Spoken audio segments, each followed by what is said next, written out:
Welcome to Farm Charm Chic. I'm Emily. Today's episode is a spring mega video that is full of spring inspired DIYs. If you are ready for warmer weather, more sunshine, and the freshness that spring brings, then these DIYs are meant for you. I have a lot of them to share with you, and it is a mega video, so let's get right into the DIYs. I thought it would be really fun to make a little garland or banner out of some vintage seed packets, and so I got onto Etsy and searched, and there are so many different styles to choose from. These are the ones that I ultimately decided on. I'll leave a link for them down in my description box. It was about $2 for the files, and I actually got 6 more files with them, but I really only needed 6 for the banner that I'm doing, so I just printed these out and cut them out as you saw there. Now I'm going to start making the banner. So I'm just taking my scissors and I'm running it along the edge of each of these to kind of fray it. I really want these to look like seed packets that you found like in your great grandmother's attic, that maybe she thought the artwork on them was so beautiful and she'd been holding on to them for years, and so you're deciding to make a banner or something. I just really wanted to have that vintage look to them. So after I scrape all of the edges with the scissors to kind of rough those up a little bit, I'm just wrinkling the paper, as you can see. Crumple it up, wrinkle it. If it tears, that's totally fine.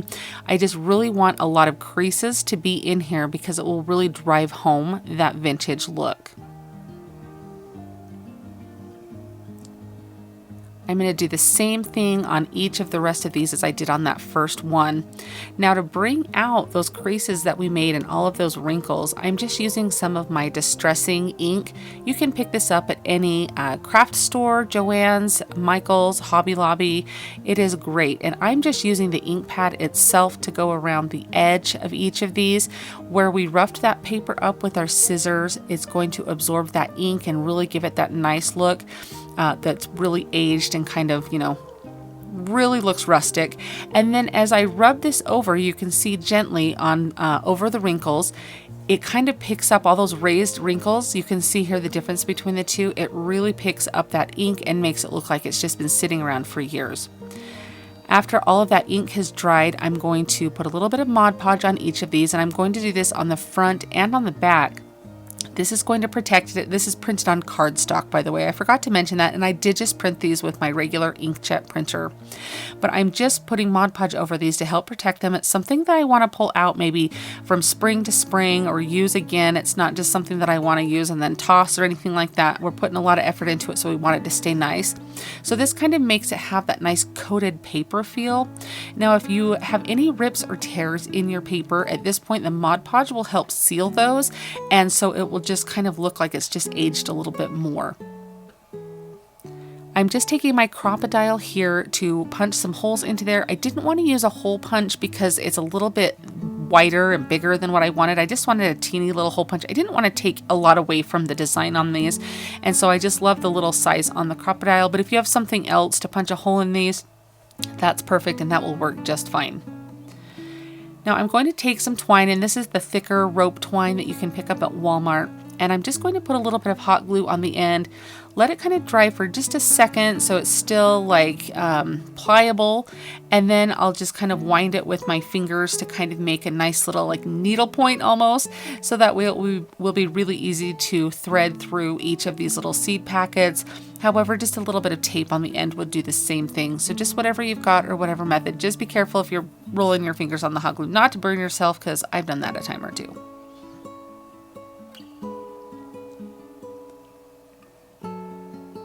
Now, depending on where you hang this, it will depend on how many you print out. It will depend on how far you space them apart. It would be even really cute to put like a wooden bead between each of them. Really use your imagination and dress this up for what you're using it for.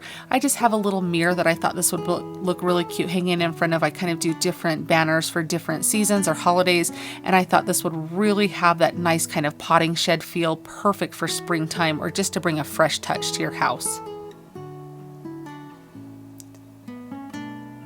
look at how beautiful this is hanging up. I love all of these designs. They're some of my favorite flowers, and I just love the idea of using these vintage looking seed packets. Now, if you actually had some vintage seed packets, how cute would that be? Or even just pick up some cute seed packets. I've noticed the artwork on some of the ones that you just find at your garden store or the garden section at your home improvement store all have really cute designs on them. Some of them do. So that would be something you could even look at too. I just love how this looks, and I think it's going to be so adorable in my home. I picked this little tray up at a garage sale or yard sale, and it looks like there's been several different like DIY projects done with it or something. I mean, the back was one color, the top clearly had these painted stripes on it, so we're going to make it over to be an Easter tray. And I started with giving it a couple coats of a brown paint here. You can do any color you want it as the base. We're going to use this Crackle finish here to make this have a really fun crackle texture to it. And so whatever your base color is, when the cracks appear with your paint, that's what color is going to show through. So you could do, use your imagination. The end is limitless of what you decide to do. But I really liked this brown color, and that's kind of what I'm going for here. So I just put a thin coat of this Crackle coat all over, and I do the inside of my tray and the outside of my tray. And then the trick is to let that dry completely. Let it sit for an hour or two if you can. And then I'm going in with my top coat, which I'm just using a white. And the trick to this is the reaction starts happening very quickly when you start painting. So you want to be very careful to not go over and disturb the paint that you've already put down, because once that reaction starts happening and you go over it, it starts to like slide the paint off. I actually end up doing that here in just a moment, so I'll show you in just a second kind of what I'm talking about. There is a fix for it, but it's just kind of annoying to have to go over and do that process. So if you can, just work really quickly with your coats of paint here. You can kind of see I'm getting all the edges here, but just once your paint's down, you're kind of done. You don't go back over that area again. You maybe have like a 10-second window to go back over it, but just try not to do it. But I go all over the entire tray. Now see down here, I had gone over it and that paint just starts to slide off of there. So the reaction had started happening. I went back to kind of touch up a little thing, and even with my brush, I'm like, well, what if I do it this way?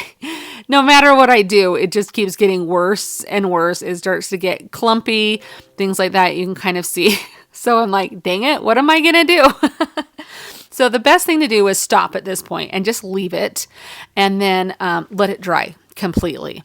And then what you're going to do is you're going to go back in with that base color and just go over that area. So you can just see I'm getting that brown, and I'm just going to go over that little spot that I kind of smudged up there. I'll just do the process all over again. So I'll just let that one little spot of the brown paint completely dry once I get that done. And then I'm going to go in with my Crackle coat here and go over the top of that, just the same as before. And then it blends in perfectly. So, and then I just go in with my coat of paint after all these have dried. And then it's just going to, and then you just kind of stop and be like, okay, I'm done. I'm watching this making myself nervous. Like, why am I painting more on it? But you just want it to kind of be done. It will crackle. I dry it here, and you can just see it will blend in perfectly with everything. That's what is kind of fun about this process, is it can be forgiving. It's just annoying when you have to do that. So now today's the day, you guys. You guys have been telling me for months now to try this decoupage technique where I use my little heat press or an iron to get my tissue paper design to adhere. Today's the day we're going to try it. So I just take a piece of tissue paper and I cut it a little bit larger than my sheet of paper so I can tape it on the back like this. Now that's because I want my design to be printed as big as it can, so I'm wanting the front side of my tissue paper to not have any tape or anything on it. And I'm just showing you with painter's tape, but you don't have to use painter's tape, you can use Scotch tape. But we're going to feed this through my printer and print a design on it. And so you just want to make sure that all of your edges are completely taped down, that there's not going to be any flaps, because if anything catches in your printer, it's going to tear the design. So just make sure that there's no like loose edges or anything. So it really is necessary to tape it up like that, at least in my experience. So and then we're left with this nice piece that has the tissue paper on just normal paper. And I'm going to feed this through. You just want to make sure you know the orientation of your printer. And I just have a regular inkjet printer. It's not a fancy printer at all. So while that's printing, I'm just taking some Mod Podge and I'm putting this all over my tray, and I'm just making sure I do a nice thin coat of it. And then once I get that on, I'm going to set this aside and let this dry completely. This is totally foreign to me because I've never tried this before, so hopefully everything turns out okay. So now you can kind of see that there's a few little smudges from the printer, but it didn't affect my design, so it's totally fine because we're going to take that out actually. And so I'm just kind of going to take this off, and I was able to rip mine or tear mine here, but just be really careful not to tear your design as you're getting this off of your paper there. But you can kind of see how there's a little bit of negative areas there, like the white. So I want this fairly close to my design. So I'm just using a brush with some water on it, and then I'll be able to tear that away, as you can see here, just very delicately. And this is going to give you kind of a raw edge. So it's going to not be like a definite edge that you get with a scissor, like that crisp, clean edge like that, because then you'll be able to see that on your surface. Where if you have a natural edge like this with some like fibers and stuff like this, it blends in so much better to your surface. Now I'm going to place this down, and my Mod Podge is completely dry, and kind of center this exactly where I want it. My hope is that when I lay this down and put this on, that all of those cracks on the paint come through looking like this design was painted on there, and it is cracked as well. So I just start using my hand and smoothing it out a little bit, and already I can tell, okay, this might work because it's starting to kind of like, not really stick down, but it definitely is held in place. And so I'm just taking, I have a mini heat press, and I bought this on Amazon. I can leave a link in my description box for you, but a regular iron would work too. This is just nice because it's kind of little and can get right into all these little small areas. And I'm just going to go over this. And you guys have all told me that I'm going to love this process. It's going to work so great. And you guys were totally right. This is amazing. Apparently it just heats a little bit of that Mod Podge up, and it just sets this design down with no wrinkles, nothing, no tearing. You don't have to worry about using any like cling wrap or anything, or saran wrap or plastic wrap, whatever you guys call it. But it works so nice. And I'm just going over all of the edges, just very lightly, because I still don't want to tear my design. So I don't know where this is my first time. Maybe I'm being a little too delicate. I don't know. But I'm just going over all of the edges and making sure that it is completely down and flat and smooth. And as you can see right there up close, that crackle is coming through on that design. So it literally looks like this design was painted on there and that crackle came through. That's what is so fun about using tissue paper, is because of how thin it is. And I love the way that this looks. Now to seal this, I'm just going to go over with some Mod Podge, just very carefully. You want to make sure that your design is completely dry, or you run the risk of smearing the ink. So mine had dried for maybe like a half an hour before I did this project. So just keep that in mind as you're doing this. And if you see the ink start to smear, just stop immediately, let it dry, and then go back in. But oh my gosh, how beautiful is this? This is going to be so fun, kind of set up against a backsplash in my kitchen, or even just like with some cute designs on it, or a little decor on it, I mean. But look at that crackle coming through that design. Like, you cannot even tell that that was not painted on there. I mean, this is such a wonderful looking piece. Do you guys like this process?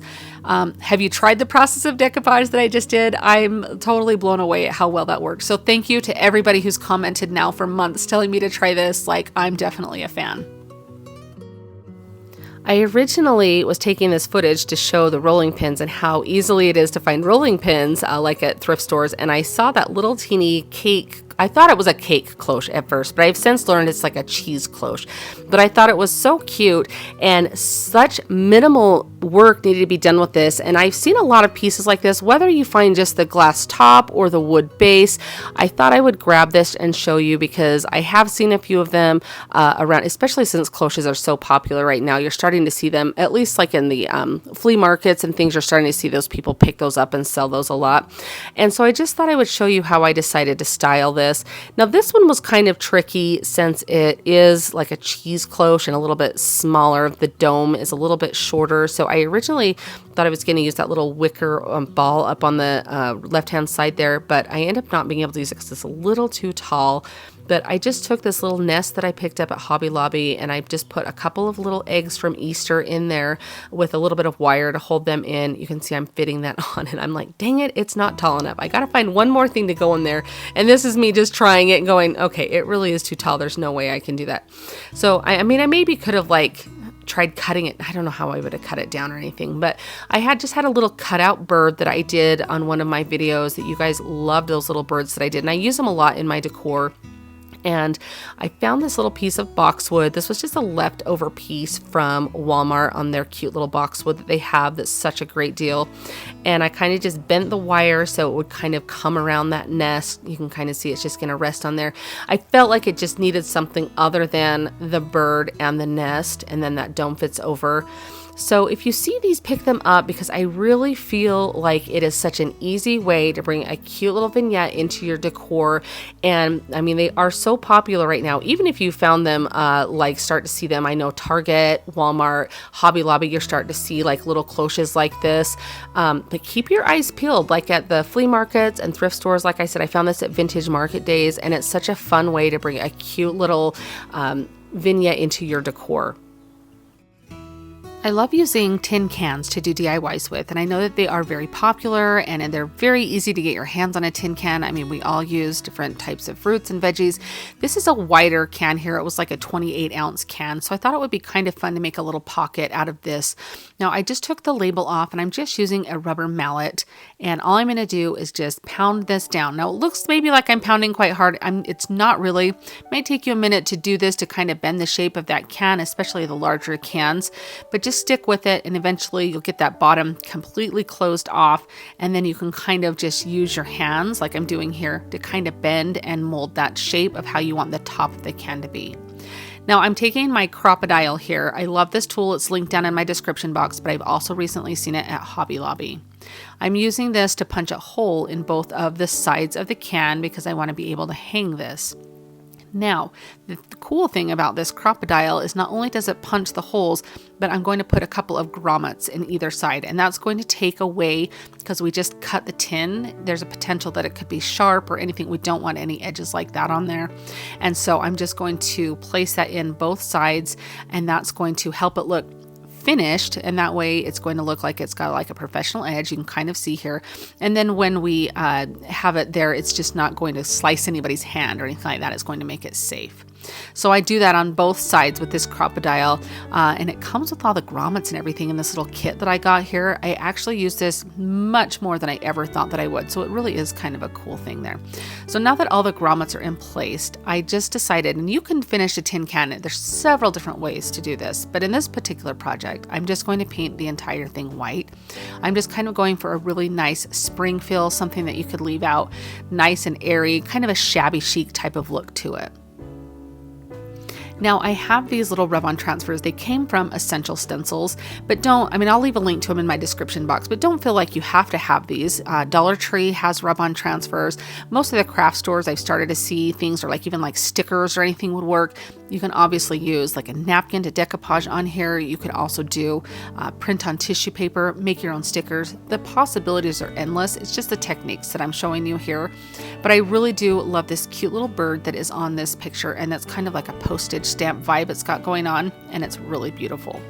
So I just kind of rubbed that with that little stick that I have there. It came with one of the IOD transfers, but even just like a Cricut scraper or one of the ones you can get at Dollar Tree, or like a gift card or credit card or something like that.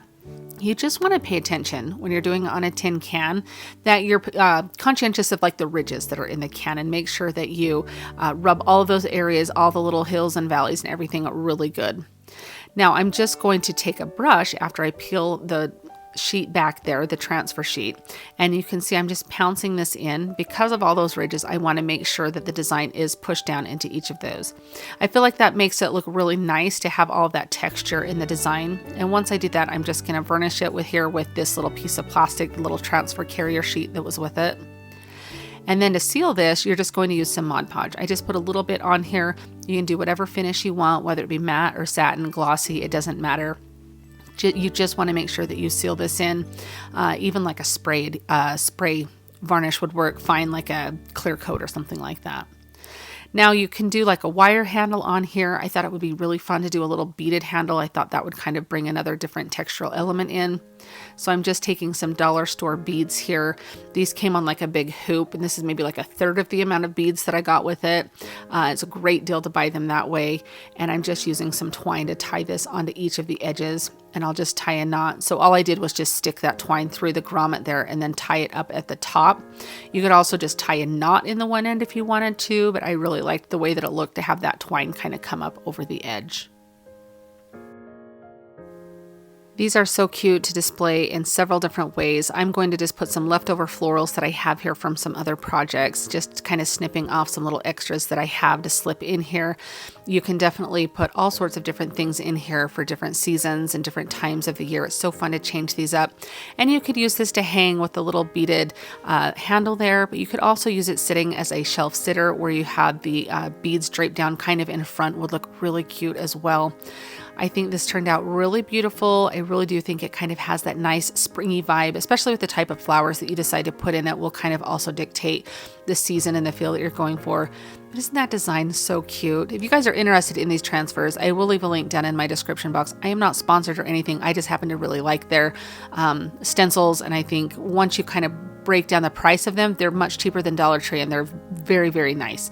But I think this turned out cute. What do you guys think? Did you know that these little book stacks that you can get at Dollar Tree that kind of mimic a book stack, the little Dollar Tree stencils are the perfect size to use with these. So we're going to customize one of these to kind of fit my decor. It's cute just the way it is, but maybe you've had one in your decor that you're kind of wanting to jazz up a bit or have it match your season or your style that you want it for. So the first thing I'm going to do is, this is not a full ribbon that's on the side of this. It's kind of printed on the box and then one silly little bow on the front there. So I'm just going to take that off. It does kind of leave a little bit of a blemish there. So I'm just sanding that down so it's a flat surface to paint because we're going to completely cover this. So I just take, this is the vintage duck egg from Dixie Belle. I really do love the coverage of this paint. The color is spot on and so beautiful, but the coverage, I could have gotten away with just doing one coat of paint on this. I did go over the front part, at least with a second one, since that's where it's going to be seen from the most, but this paint does cover really, really well. Now I'm taking my stencil here and I kind of was thinking, oh, what am I going to put on here? And it kind of went back and forth with some different sayings, but what you'll want to do is you want to start with, at least how I did this, is I started with the last letter of the word towards the edge. So that way I'm working backwards. So I'm spelling my word completely backwards, but I'm just using a stencil brush. This is one that I actually got from Essential Stencils rather than the Dollar Tree ones. If you use the Dollar Tree stencil brushes, cut them off flat because they don't come that way. And I feel like that's going to be a lot easier, kind of work in a pouncing and swirling motion, and you're going to do just fine with it. So I'm putting bloom and grow is the saying that I'm going with here. So I just go back and forth, working one letter at a time, letting it completely dry or using your heat tool to dry the letters in between so you don't smudge anything like that. I really love these Dollar Tree stencils, and they have a lot of different fonts that you can get. But when I place this up against these little book stack thing here, it's not really books, but it's supposed to mimic the book stack. But I was so excited that the stencil, like the little letters, were the exact right size to put on there. Now I picked up, this is some adhesive lace that I picked up in the clearance section of the wedding section at Hobby Lobby. So I think I paid like 99 cents or something for the whole roll of this lace. So I'm just taking it, but any kind of ribbon that you want to use to embellish this, some scrapbook paper on there, I mean, whatever you want to choose. I just thought this was really cute. That lace on there kind of softened it a little bit. And it's kind of nice to have an actual ribbon going around this rather than the printed one from the Dollar Tree.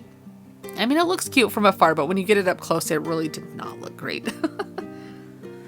So I'm just going to peel that back there. I've decided where I wanted to stick this. I just kind of eyeballed measuring it, and then you just kind of stick it down. So I didn't even have to glue it down, which was really, really nice.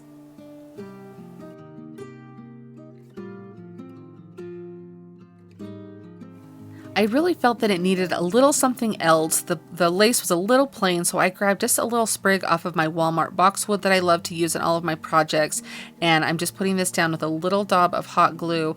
And then I think I got these little, they're almost like a papery, like almost, they're not quite fabric flowers, they're really thick, papery consistency, but I think I got them in the wedding section too on clearance. I don't know, they came with like 10 or so in a bag, and so I just had a couple of these left over, and I thought it was just really plain. I loved the white and the green together with that vintage duck egg. I thought the colors looked really sophisticated together, very fresh feeling, and I just love that saying, bloom and grow, and I just thought that was a lot of fun. So, and I'm just taking right here just what was left in my stencil brush. I might have added a little bit extra to it. I'm just going around the edges here.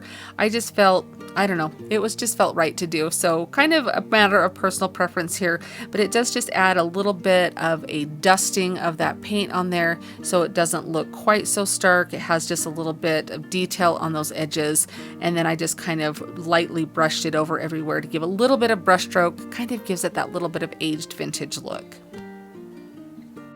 I really have stayed away from doing anything with these little faux book stacks because I try to do things where everybody can create. You wouldn't have to have a Cricut or anything like that, but I really love the fact that I've discovered, and maybe this was all common knowledge and you guys already knew this, but the Dollar Tree stencils were the perfect size to do this with. So if you've been hesitating on doing these cute little stacks like this because you don't want to use stickers on it, and you don't have a Cricut or something, pick them up next time you see them and just kind of have a stash of those Dollar Tree stencils when you see them, because look at how cute this turned out. I think it's absolutely beautiful. I'm going to make a really cute candle riser out of these terracotta pots. It's just one pot and one saucer. I believe this is a 4-inch pot that I'm using here, and then just the matching size of saucer. So after I take off the tags on these, I'm just going to glue these together. I'm painting both the bottom and the top the same color so I can glue them together before I spray paint them. If I was going to do separate colors, I would probably, or obviously, want to spray paint them separately and then glue them together. But since I'm going for the same color, we're going to glue them together now. I'm just using some E6000 to do this. This is the best hold that you can have. I've seen other people use Loctite. I've never used that, so I'm not familiar with how it works, but I do know that the E6000 works great. So I'm going to do my best to center the saucer on top of this pot just by kind of moving it around so I can see.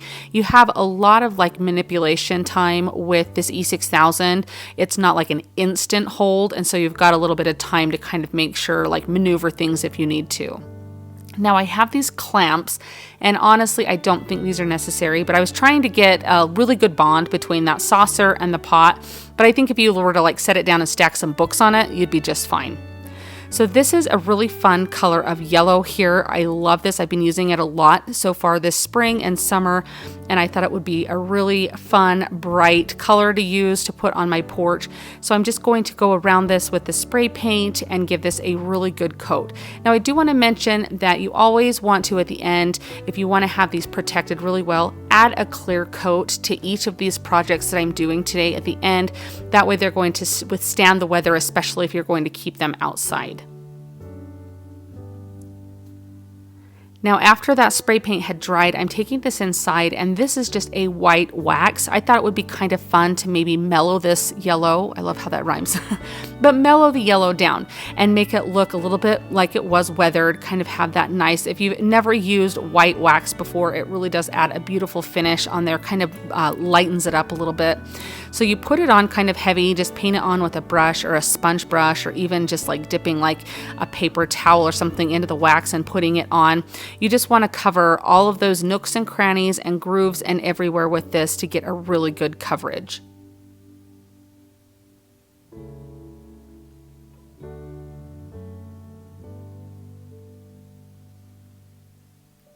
Once you've got the entire piece covered, you go back in with a baby wipe or like a paper towel, and you're going to wipe this back. Now you can use a wet paper towel that will wipe, or a wet wipe that will wipe way more of it off. If you use a dry paper towel, you're going to wipe less of it off. So it just kind of depends on the look that you're going for. But the fun part with this is there's all these grooves that are in and like the ledge and everything on the terracotta pot that you can kind of see that wax kind of stays in. There's even like a little blemish here that wax goes down and kind of stays in there and kind of helps show that. I really like the way that looks. So it's a matter of personal preference, but it's a little bit different than that antiquing wax that you've seen. And I just think this is so cute. You can put like one of those little citronella candles on here on your patio or your porch. How fun would that be to kind of keep the bugs away and have, or even just like a scented candle or something to bring that really nice like aroma to your resting on your porch. I just love how this turns out. It was simple and fun, and I think it's really cute. This one is kind of a trash to treasure. This is a Stevens hot chocolate. It's not really like a tin because it's kind of like a cardboard feeling. And honestly, this winter, if you guys noticed, if you guys drink hot chocolate like this, they've changed their containers. So now they're kind of a plasticky container, which kind of made me sad because I really like using these. But this is about the same size as like a Quaker Oats, like the oatmeal canister that you can buy. So if you're looking for that shape, I believe those still come in something that you could do this with really easy. But I love that this has the metal around the top and the bottom. It's just kind of fun to play around with. So I just take off that layer of the paper, the advertising on it. I sanded it down if there were any imperfections because I'm going to paint this. So I just wanted to kind of make it smooth. And then I used my heat gun to heat up any glue residue and just scrape that right off. So now I've got a totally smooth surface. I can just paint, and I chose to do mine with white chalk paint. Now these are some seed packet files that I bought off Etsy. I'll link those below down in my description box. I just decided to enlarge them using my Canva app to be big enough to put on here. But use your imagination on this. I mean, you could print out a bunch of little ones and do a collage all over this. You could do a rub-on transfer. Calendar pages are perfect for this, printing on tissue paper. There's so many fun possibilities to do this with. Now I'm running my scissor along the edge of the paper to give it a little bit of a frayed look. You can kind of see that I did just kind of rip it right there. That's going to be totally fine when we glue it back on, so don't stress if you do that. To be perfectly honest with you though, with what I end up doing, I don't think I needed to run my scissors along the edge or even this part right here where I'm painting or kind of using a distressing ink to kind of not have that paper show through, and I'll show you why. But if you don't do the step that I show you in a minute, do that to kind of disguise that it's paper. You want it to look like it's like a vintage thing out of a magazine or something that you found that you've made this little planter or vase or whatever it is out of. So I'm just using some Elmer's school glue here. I love this stuff. I use it the majority of the time in my projects that I'm doing like this instead of Mod Podge. I like to use Mod Podge more on the top for protection rather than using it for the actual surface, like to glue it onto. So if I can get away using Elmer's glue, I definitely do that because I love the bond it gives is great, and I really do like it. So I'm just doing my best to get it all laid out and even. I'm going to use my brayer here to go back and forth to get a really good bond and help get that all adhered. Now the back side of this, I'm putting the other design on so that way it's got two different sides to it that you could display. That way if you're walking around wherever you have this put out, it's going to have something nice to look at on either side of it. So I'm just doing this as like a little something, a little canister to put some flowers in. I have some little fake flowers that I put in here, and this is so fun. It just reminded me of like spring or summertime, especially like when you're out in the garden working and maybe you're just like sitting out on the porch that you have a cute bouquet of fresh cut flowers or something, or even just on your kitchen table. I really love how this turns out. Now here I'm just taking some apple barrel burnt umber paint and I'm going around the tin rim on the top and then also along the base. I wanted it to mimic rust, which this color really does a great job on its own of doing rust. So you don't really have to add anything else to it to give it more of that rust touch. But as I was doing it, I thought I would go around the border of the little graphics that I glued on there. So this would be totally optional. And this is why I decided that distressing ink or even doing the scissors along the edge of the paper, this kind of disguised both of those. So it was kind of an unnecessary step. So if you don't like the way this looks and how it kind of pops behind that graphic, then definitely do a little bit of something to disguise that it's paper, like with the distressing ink like I showed. Now I'm just putting a little bit of antiquing wax on a paper towel, and I sprayed it with some water because it was very stark white after I kind of outlined that burnt umber around each of the graphics. And I do want this to look like it's something that maybe you've had on your potting bench or something that you use to put your fresh flowers in. Maybe you store your garden tools in it. And I'll even press down like it's a stamp and kind of press some texture onto it as well. So if that's not your thing, definitely don't worry about that. Just kind of keep it as bright as you can. I even take some really watered down burnt umber and just on a brush with some stiff bristles, I'm just kind of splattering it all over the design, kind of like some dirt had gotten wet over the years all over it, and it just looks like it sat around for a long time. So here's where I protect it with the Mod Podge, just a little bit on the front and just brush that all over. But look at how beautiful this turns out. Just with any kind of flowers in here. It's not really, where it's kind of cardboardy, you definitely wouldn't want to put water or put real flowers in here unless you stuck like a vase down inside of it. But both of these designs I think are super cute, and how fun to just get some inexpensive flowers and throw in there. I absolutely love making risers, and this is one of my favorites I've ever done. And this is all Dollar Tree products. You can see all of the different things that I used here. Now this piece that I'm opening here is completely decorative and optional. If you want to keep this under like that $5 price point, you could definitely remove that piece, but it really does add a fun, nice little decorative element to it. Now, I made one of these in one of my recent videos. I did a laser video, and I used a file and cut one out and made it with my laser. And I thought, how can I make this so everybody could make it? You wouldn't have to have a laser to make it. And the one I made was really small, and I thought, I want a bigger one. I loved it so much. So this was kind of just a brainchild. I've seen other people do these with some different Dollar Tree products, but I just love that this is all wood. It's so sturdy, and it's going to definitely be something I use for a really long time. So you can kind of see all of these different products that I use here. This is a shelf pack that came with 2 pieces of wood. I decided to only use one of the pieces, and this base here, you can use either one of the square drawers, or this is a pencil holder. One is a little bit wider, one's a little bit taller. I chose to go with the pencil holder that was a little bit taller, but any wooden box is going to work. Use your imagination. I mean, I kind of sat and just came up with different pieces that would work for this. Now this little shelf had some holes in the edge, and we definitely don't want those, so I'm just using some spackling to fill those holes in, and then I'm just using my fingernail file to smooth those out. That way you don't even tell that they're there.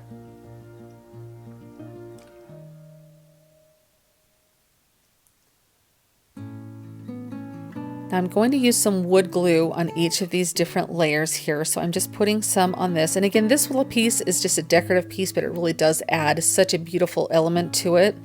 And we're making a riser that looks like a vintage scale.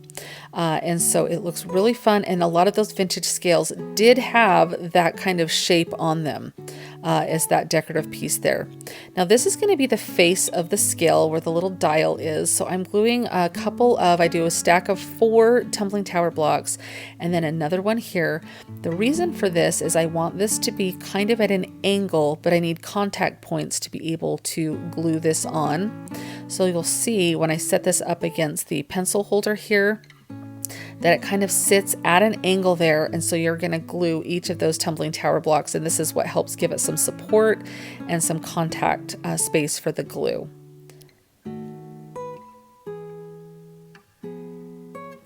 I'm just fitting everything together to see kind of where I want the spacing to look and how it looks, and you can kind of see exactly where that dial would go, and I decide that works. Now, this part you can kind of use your imagination or creativity, but you need to come up with something to help lift up the portion of the scale that your items would sit on. So I had a little wood square. You could use a plunger handle from Dollar Tree. I just have a leftover piece from a dowel. You could use tumbling tower blocks to do this. So many different options, but just something to help prop up this top portion of the scale, to give my little dowel a little bit of security and a little bit more contact surface with the plate that's sitting on the top. I glue a couple of tumbling tower blocks with some wood glue to it just to kind of give a little bit of stability. If I had it to do over again, I would probably go up through the pencil holder and glue it to that and drill up through it with like a screw to give it a little bit even more stability, or drill down from that. Like somehow I would have drilled into this particular piece rather than the way I did it. It's fine. It's sturdy. It's going to hold. But especially if you're going to resell this, I probably would do that. But if you're just making this for yourself, and I mean, really, it would hold fine. I just am giving you a little bit of a different option there. Even some tumbling tower blocks, making a cute like X or something, I think would give a little bit more stability to it as well. But I'm just going to glue this top piece onto that pencil holder once I have it glued down. And then I tried to find the heaviest thing I could to stack and balance on this to help get that wood glue to hold and to dry with a really firm contact. So I was able to stack this bunch of plates on there. I mean, there's several plates there. It was heavy. So now I printed off, just getting on Google, I found some free scale dial images. So you just go to Google search and type in scale face printable, and this is what came up. And there was a couple different options. And then I just printed them out. I sized them in Canva to the size of my circle. And then I'm just using a glue stick here to get this scale face adhered. So just a liberal amount of glue, and then I will place that on. Right here, I'm just making sure that I get it positioned correctly and it's not going to be like crooked or anything. So I leaned my scale face up against the scale. Now I will put the colors of spray paint that I used in the description, but this is called, I believe it's Leafy Green. That is by Rust-Oleum. It is a beautiful color. It reminds me, it's not quite an avocado green, but very reminiscent of that green color they used back in the industrial era with all of the different scales. Not quite like tractor green, but a really good in between. And I've loved it for my projects this spring. But I believe it's called Leafy Green and it's by Rust-Oleum. And again, I'll leave that in my description box for you. Now I just kind of sanded off any excess paper that went over the edge on my scale. And then since it is paper and may have that white edge, I'm just going around with my Sharpie to cover up any white that's showing so it blends seamlessly into the scale circle there, into that circle, so it all looks like it was meant to be like this. I've become a fan of using my heat press now that I have one, just to give a little bit of an extra way to adhere this. And I do love the bond that comes with this. It helps get any wrinkles or anything out. That's totally optional. I just had my heat press heated up, so I thought I would try it. And I'm putting some Mod Podge on here. This is matte Mod Podge, but you could use gloss or satin. It doesn't matter, just as kind of the finish you want, but you're just going to seal off that scale face. And then using some Gorilla Glue. You could even use hot glue to do this portion here. I was just trying to not have the extra thick hot glue, but I just put that on the edge of my Jenga blocks or the tumbling tower blocks, and that's what's going to glue to my pencil holder there to get that scale face glued on. Now you don't have to go overboard with distressing, but I definitely feel like this needs a little bit of a black around even just the edges. You can do the lightest touch, just something to give some definition to the edges. It's just kind of all stark, one color, one dimensional.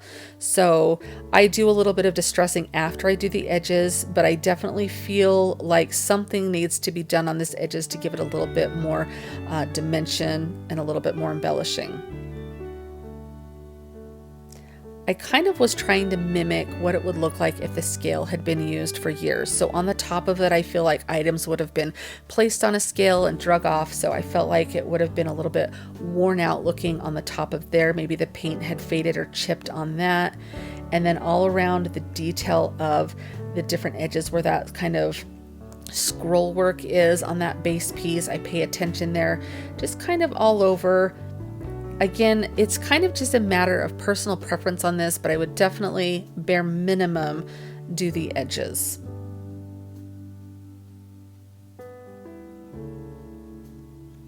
I'm thinking that it looks pretty good there. You can kind of see all around, all different angles there.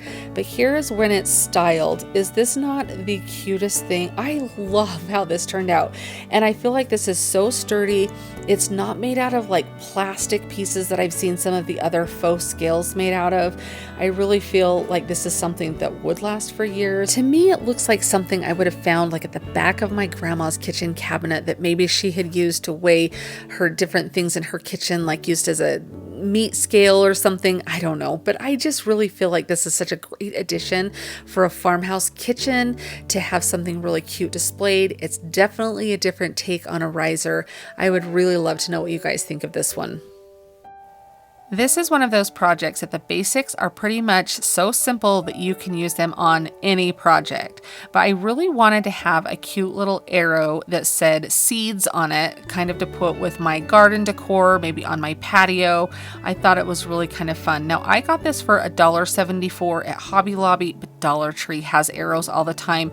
But you don't even have to do an arrow. You could do it on any type of sign blank that you have. Now I'm just going to use these stickers from Dollar Tree. If you have a cutting machine, you could cut your own. You could even go in the scrapbook section at the craft store and see the different types. They have so many different fonts and letters. You could even paint them to be whatever color you wanted. I just wanted to keep this nice and simple, just like somebody, you know, like, hey, you like my flowers? I'll sell you some seeds. They're this way. So that's kind of the vibe I was going for. So I'm using my ruler to kind of space all of my letters out, which works really nice. But you guys, I have a question for you. On these letters from Dollar Tree, have you noticed that the S's are, and some of the letters are small, like they're not consistent in their sizing. And maybe they're not supposed to be, and I'm missing something, but I wasn't in love with the fact that the S's seem to be a little bit smaller than the other letters, and maybe it's just my eyes playing a trick on me or my mind. I don't know, but they seem like they were a little bit smaller because I mean, look at it compared to those E's. But anyway, it ends up looking fine, but I just thought I would see if you guys have ever noticed that or if I'm just wacky.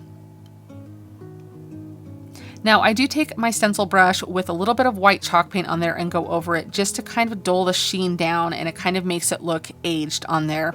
And then I just took some really watered down antique wax and I just put it on my chip brush, and I'm trying some different methods of getting some little dot sprays all over projects here, but that's how I got some little dots on it. Now if you've ever seen those signs at Dollar Tree, keep the stakes off of them if you use them for projects, because I'm going to use that to make this a stake. But first I just put some Mod Podge all over the sign. This is going to help to keep those stickers there. It's going to protect this from the elements or anything like that. Just kind of give that extra layer of protection. But see how that stake will be so nice to put on the back of this? So I'm just using some E6000, and I think I put a little hot glue on here too, just for that immediate hold, but I end up stapling it with my staple gun, so you probably could skip the hot glue if you do that. But I really wanted this, if I put it, I think this will be so cute in one of my front planters on my porch. And so I wanted it to, we get a lot of wind where I live. I didn't want it to fall apart or anything like that. So that's why I went with the E6000.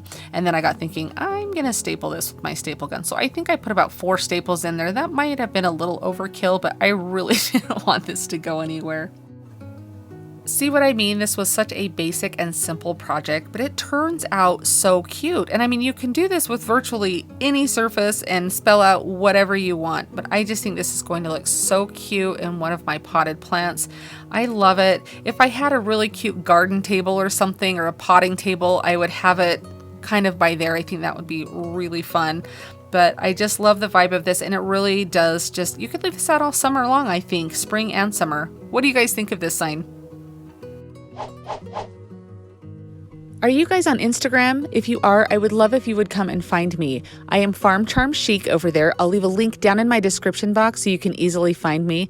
But come and see what I'm working on. I post there quite a bit. I like to show you things that I'm working on, or when I have videos ready. It's just another place to stay in touch. So if you do come find me, remember to send me a DM and say hi, because I do love meeting new friends.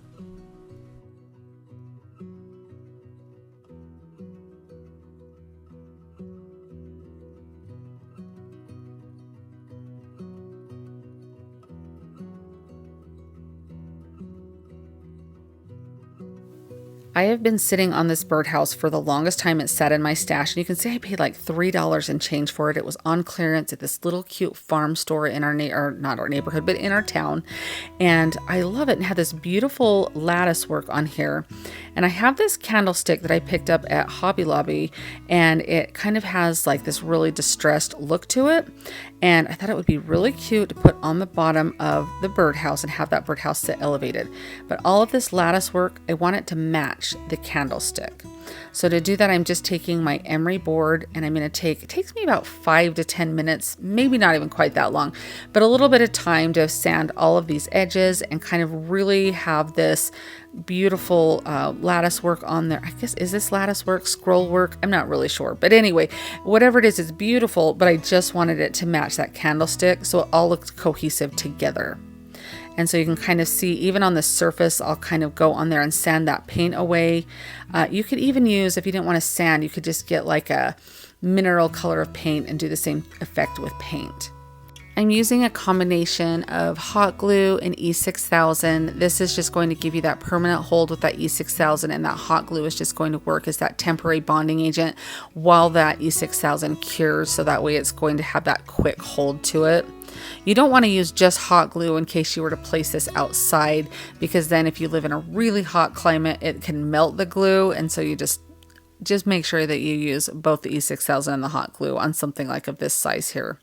Now, as I'm doing this and I'm centering this as best I can, I'm looking here going, okay, there's this rope on top of here. I don't know what to do with it, because obviously it's not going to hang anymore. So I just took my pliers and I pulled it out, but then realized immediately like, oh, there's a hole in the top of the birdhouse now. So in my mind, well, I would have used wood filler if I would have had that. So that's probably what I would have suggested. But I took a little wooden bead and I put some twine in it, and I tied a knot at either end of it. So that way the twine fit down into the hole. So I'm just using some glue on that to get that set down in there. And then it's kind of got the little knot at the top to kind of finish off the look.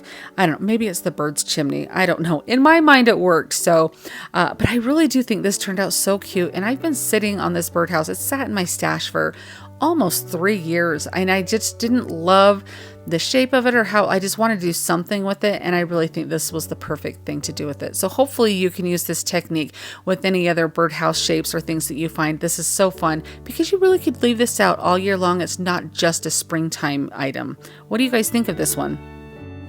If you're like me and have quite a few of these little house shapes from Dollar Tree and are trying to come up with different DIYs to do with them, here's a unique take on one. So this is from the fairy garden section at Hobby Lobby. It says $3.99 on there. Get it when it's 40% off, and we're only just using maybe like 6 inches of it. It's very long, as you can see. I got it because I thought it would be kind of fun to use in some tiered tray projects or something that you might just need a little picket fence for. But I'm just using my wire snippers just to kind of snip that. The wires are very thin. It's very easy to cut through. And then I'm just going to use some E6000 and hot glue because I really want firm bond on this. And so I'm just using the both of them. And I'm just putting them on one of those little pickets there.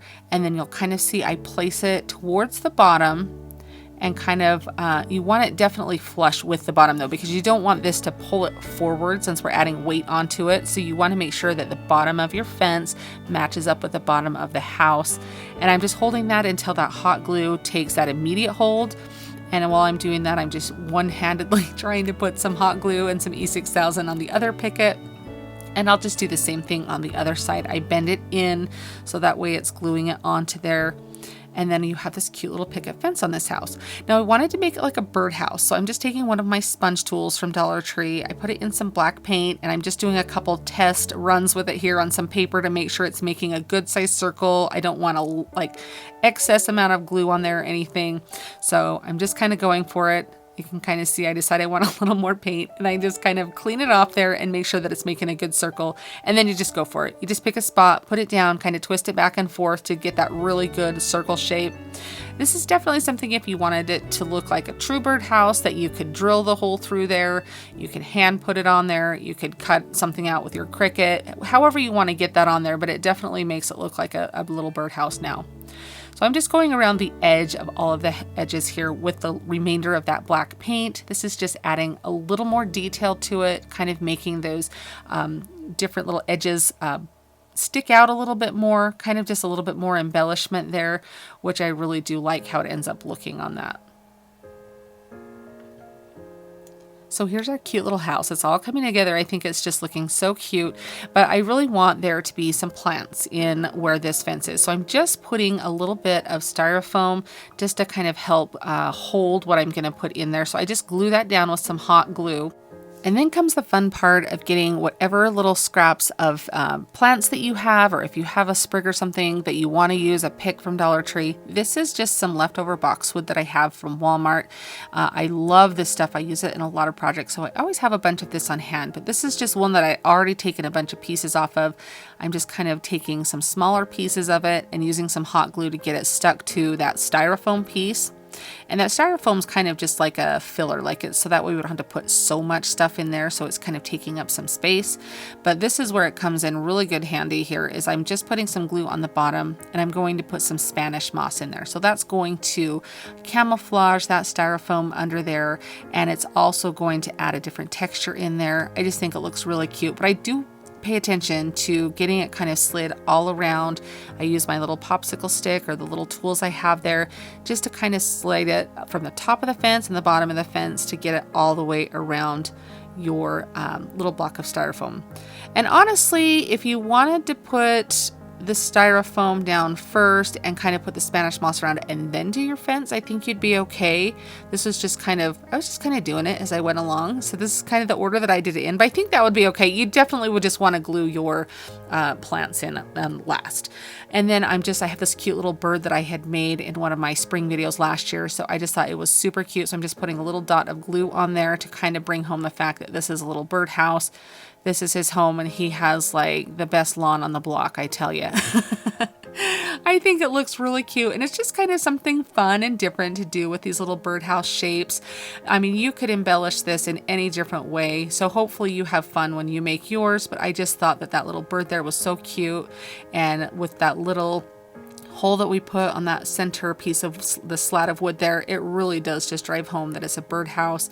And he does have the cutest little yard. You could put in some little like flowers if you want. I mean, you could really just use your imagination or go as basic as you want. Either way, I think it's going to turn out really cute. What do you guys think of this one?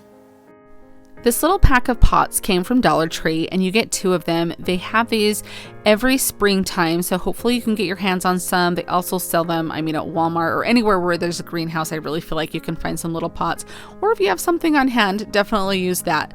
So I just want to rough up this terracotta. Terracotta is beautiful the way that it is, but I really love kind of making it look aged or rustic. And so I'm just taking some white paint on a chip brush and just gently going around. What I did is I dipped the brush in the paint and dabbed it off onto like a baby wipe or a towel or something, and then just lightly went over all of the edges of those 2 pots there. And now I'm taking some reindeer moss. I love using reindeer moss for springtime because I feel like it really just brings that natural look in. And I'm taking a barbecue skewer here. This helps me for a couple of reasons. If you use hot glue, which I do, it's going to kind of help you from burning your fingers because that glue will seep through there. But I'm tucking it down into the pot. I kind of stacked these pots kind of skiwampus here. You can tell there where the other one is sticking out. You can see how I've done that here. And I want to be able to stick that moss like it's growing out from under there, almost like this was left out in your yard or your potting shed or something like all winter long, and it started to have some moss growing here, and you'll kind of see what we do at the top of it. I don't know, I like to come up with stories for my DIY sometimes to kind of help me come up with inspiration. But you can see I'll glue that, and I'm just taking that down over the edge on that particular piece right there, and you'll see here that I'll tuck the top of it down in, and then that was just a little extra there that I had to pull off there. But so that way it looks like the moss was kind of coming down over the pot. And now I'm just using a little bit of hot glue and some craft paper to stick in this top pot here because I want to fill up that space. You could use some styrofoam, but there really isn't a need to with what I'm doing. So now I'm moving on to step 2 of this DIY, and I'm going to make a cute little bird's nest to go on the top. Kind of like some birds saw this on your little potting table and they decided to come make a little nest and put their eggs there. So I'm just going to kind of manipulate this Spanish moss into nest here. So I'm just kind of going around and I'm kind of just making it a circular shape, and I'm wanting to kind of make an indentation in the middle where like their eggs would go. Spanish moss can be really messy, so definitely make sure that you are prepared for that. Now, I saw a thing on Pinterest where somebody made a bird's nest and they used some kind of adhesive when they did it. I couldn't really think of anything I had besides Mod Podge. It ends up working okay, but I mean, you could definitely do a little research to see what other materials that you could use to do this. But I mean, it worked out okay, but you have to use a little bit. I just wanted to stop that Spanish moss from falling everywhere for one, but I also wanted to be able for it to hold its shape to kind of work with. So I'm just using it with a brush. You can see there's really no rhyme or reason to how I'm doing this.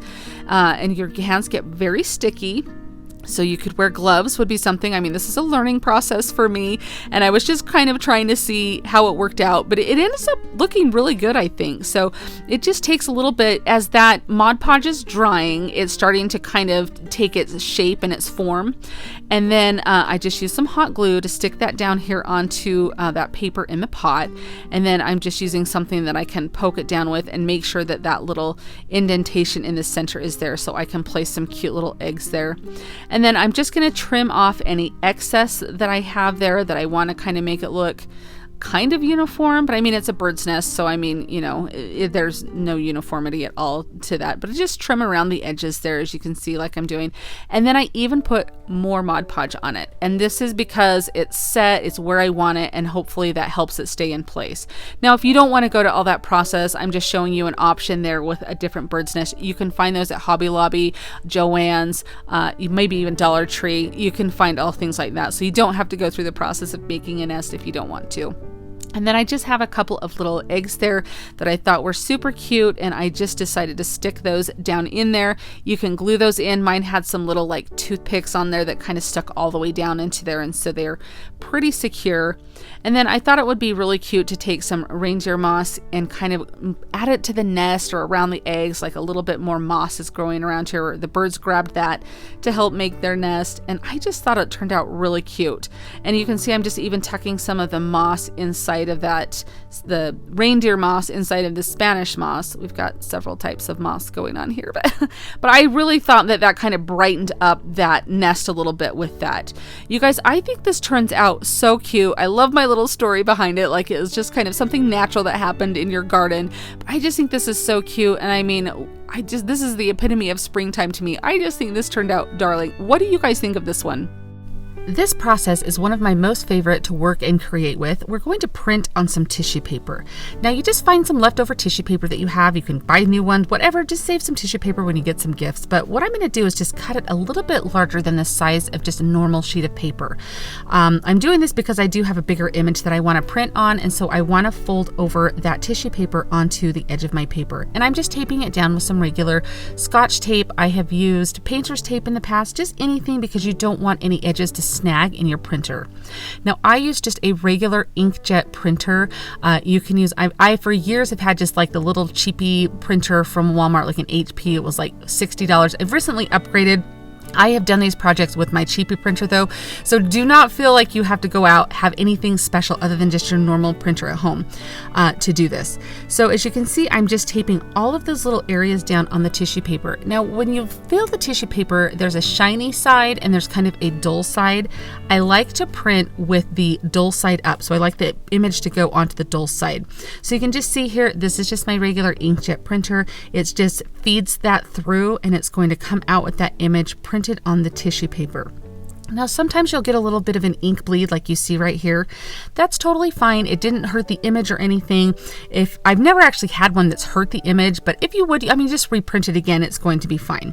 So I'm just going to remove the tissue paper from our normal piece of copy paper that was just regular copy paper. And I have this cutting board here that is a circular shape. Now you could use, this is from Dollar Tree. You could easily use something like that around that you can get there. You can get cutting boards really anywhere anymore, I feel like, or you could just do it on any type of surface. But I really just liked the cutting board. I like to stack them kind of in my china hutch in my kitchen.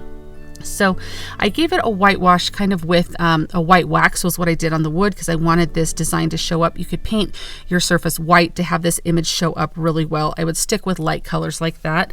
And I'm just using some water on a paintbrush, and I'm just going to go around this entire image here, and we're going to tear the image out of the tissue paper. That's going to give you like more of a raw or natural edge, so that way it's going to blend into your surface when we adhere it to it. So you're not going to have like a really crisp line. And so I'm just using some regular Mod Podge. You can use whatever finish you would like. I think this is satin or matte that I'm using. It really doesn't matter. It just kind of is a matter of personal preference or what you have. But I cover the entire surface with a light coat, and then I just gently press my image down, and I am just working from the center. And this is sped up a little bit here, so I'm not working quite this fast. But I just go a little bit from the center and work my way out, as you can see. And I just, if there's any wrinkles or bubbles or anything, I just lightly press that down. Sometimes if there's wrinkles, you just might have to embrace them because you don't want to tear your image at all. And it's totally fine. Trust the process. It's going to look fine in the end. And I just go around all of the edges to kind of make sure that those are all down. After I have let this sit for maybe 10 or 15 minutes, I come back with some Mod Podge to go on around the edges is where I put it first, just to make sure that those are all sealed down, and then I go over this entire image. Now, I do want to stress that if you just printed this out and you're doing this, let it dry for at least an hour or so. Let the ink dry before you put the Mod Podge on the top of it, or the ink will smear. So just be aware of that. And now I think it's really cute to just put a little bit of twine, embellish this a little bit. So this is just a thicker rope twine that I got at Walmart. Regular twine that you have will work. I just kind of like this thicker when I'm wrapping it around like this. So I just tied it off around the neck of the cutting board, and then I just kind of bring it around. You can see here. So there's several ways to do this. This is just the process I chose on this one. And I'll just put a little bit of hot glue right here, and that will keep that twine down on the back of that. Now I have these little carrots. I got a bag of them at Hobby Lobby. I thought they were super cute. They're a little bright. So I was trying to decide as I was doing some things here if I was going to use them. So right here, I'm just sanding the edge of my cutting board because I felt like I wanted to soften it a little bit. So that's just dependent on your surface. Now I tie these on here, and these little strings, and I decided I'm going to try to put these carrots on here. So I put a little hot glue in the middle of their greenery there and just kind of stick them onto the ends of the twine here. And I really actually like the way it came out. I wasn't going to put them on there, but once I did, I thought it was just the perfect little embellishment. I think this turned out so cute. It's something that looks so professional and high-end. Looks like you bought it in a store, I think. I'll leave the link to the image down below in my description box so you can see where I got that. But what do you guys think of this? Do you like this process? Have you tried it yet? If not, I highly recommend it. I recently found these little thread bobbins here, and I found a bunch of them at a little store that I went to, and I thought they would make the most perfect carrots.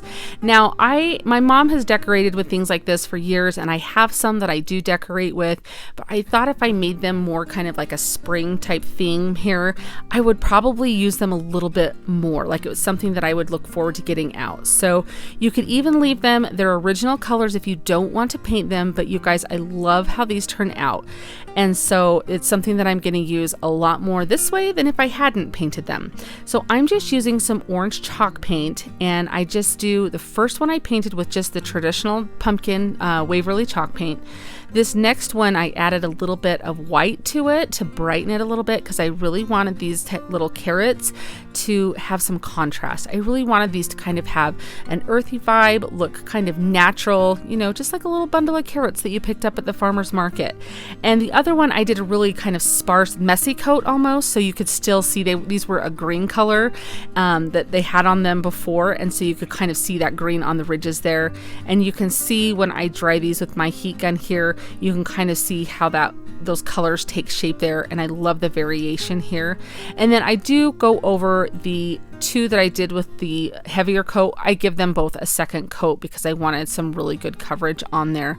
And I just there's like a little brass or metal part on the end of these, like on the tip, and if I got any paint on there, it was really easy to wipe it off with a baby wipe. So just keep that in mind. And then here's just the regular orange one, and then I went in on my one that was the full orange color. I did antiquing wax here. So this is just the brown antiquing wax from Waverly, and I give it a really good coat all over with a brush. And I wanted to make sure it went into all those little ridges and everything.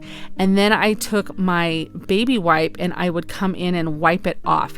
So that way it gives it a really good is going to kind of take it off, but not all the way, because it's going to stay in all of the ridges and all of the chalk paint. Like, it's going to kind of go into all of the little divots and everything in the chalk paint. Now, this is some white wax. I've never used the white wax before, but I've seen a lot of people use it and I love the effect. So I picked some up last time I was at the craft store, and on that lighter pumpkin, I'm taking that and painting, or not pumpkin, I'm thinking pumpkin because of pumpkin chalk paint, but these clearly are carrots. Oh my goodness. So I paint it all over the carrot, and then I'm just wiping off all of that white wax. And you guys, I love how this looks. I'm so excited to use this on some other projects. And then this one, I kind of went up over that end too. I just love the way that it was brightening this up. And again, it leaves it in all of those ridges and everything. You can see how they're lined up. They all look very different, and I love how they contrast. Now, this is just some greenery from Hobby Lobby that I picked up. It's over in like their faux fruit and veggie section is where I found this, and I felt like it looked a little bit like the ends of a carrot. Maybe not, I don't know, but in my mind it did, so that's what we're using. So they fit right down into these little spools there, so I just use a little bit of hot glue. You could use another type of glue too if you wanted. I just love the, how quick and fast hot glue is. So I just shoved that right down in, and that is it. I mean, that is so simple on these. And look at how cute those are. I mean, they really do look like carrots. It's almost like they were meant to be that way. So I just take some twine here, and I'm going to make a cute little bundle. So I just wrap the twine around a few times and then tie it off in a knot. And I kind of wanted them a little bit, not quite stacked right on top of another, but I have that top one kind of askew a little bit there, and then just tie that with a knot. Now, I did have this little teeny tag that I had from a laser project I had done that it was left over, and it just says 25 cents each on it. And I thought that would be so cute to stain with some antiquing wax and tie on there. Now, obviously, if you don't have anything like this, just even like a little tag that you cut out, or just something extra that you have, I don't know, just cut it out of paper or some cardstock or something and do it. But I just thought that was so cute to have that on there. I just think these turned out darling. Look at how cute this is in this little vignette here. I have this little box here. I'm so excited to decorate with this. And honestly, I was like, this is more for spring, but as I look at this, I think this is something that I possibly could leave out year round, like in my kitchen or something. What do you guys think of this? I hope you guys really liked this one. They have these darling little plaques or little sign blanks at Dollar Tree, and then this is from Hobby Lobby in the wedding section. However, Dollar Tree sells little frames, so feel free to use whatever little vintage frame that you would like to, or vintage looking frame. Now I'm just removing the sticker from the back of this sign, and I'm just sanding it down, and while I'm doing that, I figure I will sand the front of it. Mostly because when you pick up things from Dollar Tree, there can be scratches on them, or they can look pretty ununiform with how distressed they are. So I wanted to just kind of get out any blemishes. I wanted any distressing to be intentional and be what I put there. So I'm just going to go over all of this, the ridges, everything, and just kind of brighten this up and give it a really good uniform look. On this little frame here, I'm just going to remove the back completely because I'm not going to need it. I'm going to be gluing it onto this other sign blank that we have, and I'll just remove the pieces inside of it there because I don't need those. It's just like a little plastic film on the inside of it, not glass or anything. And then I'm just going to lightly brush over this with some white chalk paint here to kind of brighten it up so it has a good contrast to the back piece that I'm using, that wood piece, and I thought the white would be a really good contrast depending on what color your background is. You could easily do like a vintage metal look to this, would be really cute. But I'm just going over all of the sides. I have just a little bit of paint on my brush here and just going over all of those edges and details. It really picks that up, and I think it really gives it a nice look. Now I'll just give you a little peek at my creative process here. A lot of times when I'm wanting to use some scrapbook paper or something, I will try a few things, kind of set it up, see how it looks, see what I like. That galvanized metal paper I love, but it did not really pop well with the frame. And I do like the look of this leather paper, and I felt like the darker one was the best option, so that's what I end up going with. And then I just have some rub-on transfers from Dollar Tree. This is one they've had for a little while, and I've just kind of cut some of the little pieces out of this to put on here, and I just kind of haphazardly just make a collage of some of these vintage looking things. Now you could easily put an actual photo in here, a vintage photo of a family member. It would be absolutely beautiful. a drawing, anything. I mean, the possibilities are endless here. This is just something that I did to kind of go for this vintage farmhouse look. And I'm just using some hot glue around the back of the sign here, and I will just place this paper on here. You can see I place it down and then place the frame so I can center it how I want it centered there and see what I'm doing. Now I have this little key from Dollar Tree here, and at first I thought I was maybe going to put it on there, and then I thought no, it actually looks cuter off to the side. So this is where I'm going to end up gluing it, is right there, and I thought that looked really cute. Just another little element there, kind of adds that vintage tone. So I just use a little bit of hot glue and I just put that on the back of the key, and then I just place that back down kind of how I want it. Make sure it gets a good firm hold there, and I just thought that was a really cute contrast to bring that wood tones to the front of the piece where it matches the tones on the back as well. Now I'm just using a tumbling tower block to glue onto the back of my little frame here. If you want to put a little bit of cardboard or poster board or something on the back, cardstock even, to give that a little bit more heftiness rather than just the paper there. My cardstock paper was pretty, or my scrapbook paper was pretty decent, so I felt that it held okay, but just know that you're feel welcome to put a little cardboard there if you want to kind of beef that up a little bit. And then I'm just spinning this around to kind of get it as straight as I can while that glue is still hot, so I can manipulate the position of it there. Now, the frame itself looks absolutely darling on that back, but I thought it would be really fun to add a little bit of greenery. This is just the boxwood that comes from Walmart. I pulled off, I think I end up using 6 pieces in total. I have 4 here, but then quickly decided I needed a little bit more. And I'm just putting a little bit of glue on that. And if you guys have watched my channel, you know I love to make 3D signs like this. And this one's a little different because I don't go around the entire edge of the frame. I'm just doing it on the diagonal. But I love popping out that frame or your centerpiece and giving a little bit of space, and then tucking some greenery in behind it. I think it really adds such a darling element. It gives it some texture. It's something unique and different that you don't see all of the time, but I really do think it looks really nice. So you can see here, I'm just kind of struggling for a minute there to get this little piece in here. But I just glue all of those in behind and then hold them, and I do the same thing on the bottom to match it so they match on the diagonal. If you have a problem with any little hot glue like webbies or wispies or anything, I just use my heat gun to blast those. Be very careful with your boxwood that you don't melt it, but this gets rid of any of those little stringy hot glue things that we all absolutely hate as crafters. This is a great way to kind of get them just to kind of melt away into thin air. But look at how beautiful this little sign looks. I just think this is adorable. And I feel like if you really did have like a vintage photo in here of somebody in your family or something, how beautiful would that be? How fun would it be to have a vintage picture in here of like your great grandma, and give it to your mom or your grandma or something as a cherished keepsake. I think this turns out beautiful regardless of the picture that you put in the center there. I think that this is such a lovely way to display a cute little frame, and I think it has that really rustic and farmhouse touch. What do you guys think of this one? Are you a fan of this one? I found this little stack of like blocks, not quite like a stack of books, but I got this at the thrift store and I thought it was in really good condition. But if you don't have something like that, one of these little book stacks like this would work from Dollar Tree, or even like one of the little crates that you can paint to look like a book stack. You don't have to have this exact piece, but the fundamentals of this idea are all the same. So you can definitely use this to what pieces you do have.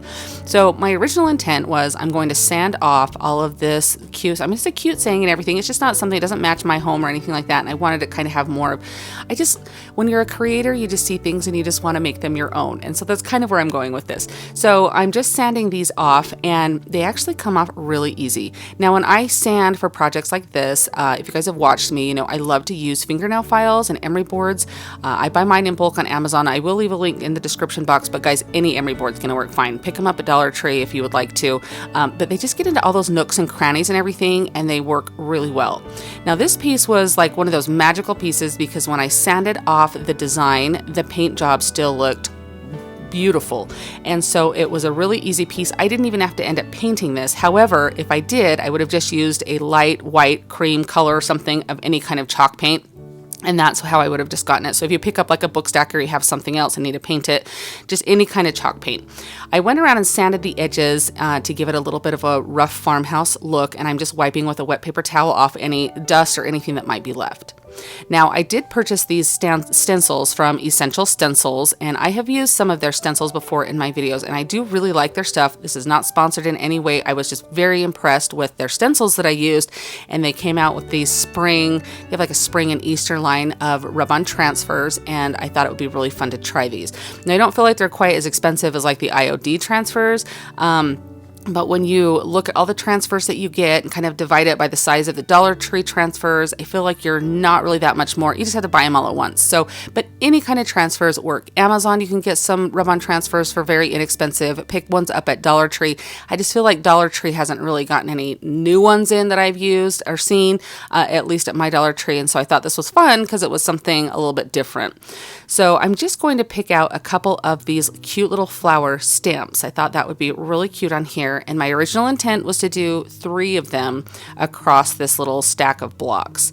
Now I quickly realized once I cut these out, and this is just how you get these off of their little sheets here, or separated, you just cut in between them here, and I just cut them down to size. But when I go to place this on here, I'm realizing it's a little bit bigger than I thought. It was kind of one of those like, oh, I didn't really calculate very well. So I thought, well, 2 would be kind of cute on there, but you know, it's just kind of a matter of personal taste, or even if you had like a couple of these blocks or book stacks together, you could probably do one of the bigger transfers on there, would be really beautiful. So I get a couple of littler ones on here, and I just kind of pick out my favorites or the ones I want on this project. And I end up doing 3 across. Now you could leave them like that, all just kind of in a row like that. I do end up pulling that first one up to the top and moving that other one down to the bottom just to have a little bit of a staggered look for visual interest. But again, you're going to do what works best with whatever you like and what looks great to your eye. It's so fun as a creator, just kind of wanting to make things your own. And so to use these transfers, you're just going to peel off, it's like a plastic like film on top of the backing. And when you peel off that plastic film, you're going to have your transfer, your design on there. And so it's going to be a teeny bit sticky, like not a lot, but enough that it's going to hold it to your surface. When you place that down, you want to just make sure it's kind of like one and done. You stick it down. It's very hard to peel it up and move it. It's possible, but you run the risk of tearing your design. So if you can get it set down exactly where you want the first time, that's best. And then I'm just using a little plastic stick here to rub this on. A craft stick, like a popsicle stick or wooden craft stick or something, works just fine. Like an old gift card, anything like that. Just something that you can use to rub onto the surface here, and it will transfer that design. Now, when you peel it, you want to just peel it really carefully. And if any of the design is left on the carrier sheet, just place it right back down and then just kind of rub over it for that to come off. You can kind of see here, I put it back down, and if there's a little bit there, I'm going into that little crack right there really good. And then I'm just going to keep slowly peeling it back, making sure that whole design transfers. These are very forgiving, but you just want to go slow in order for it to be forgiving. And because I feel like even if when you lay it back down, it doesn't match up 100%, you're still kind of going for that vintage vibe. It still looks fine. So you can just kind of see here. That's beautiful.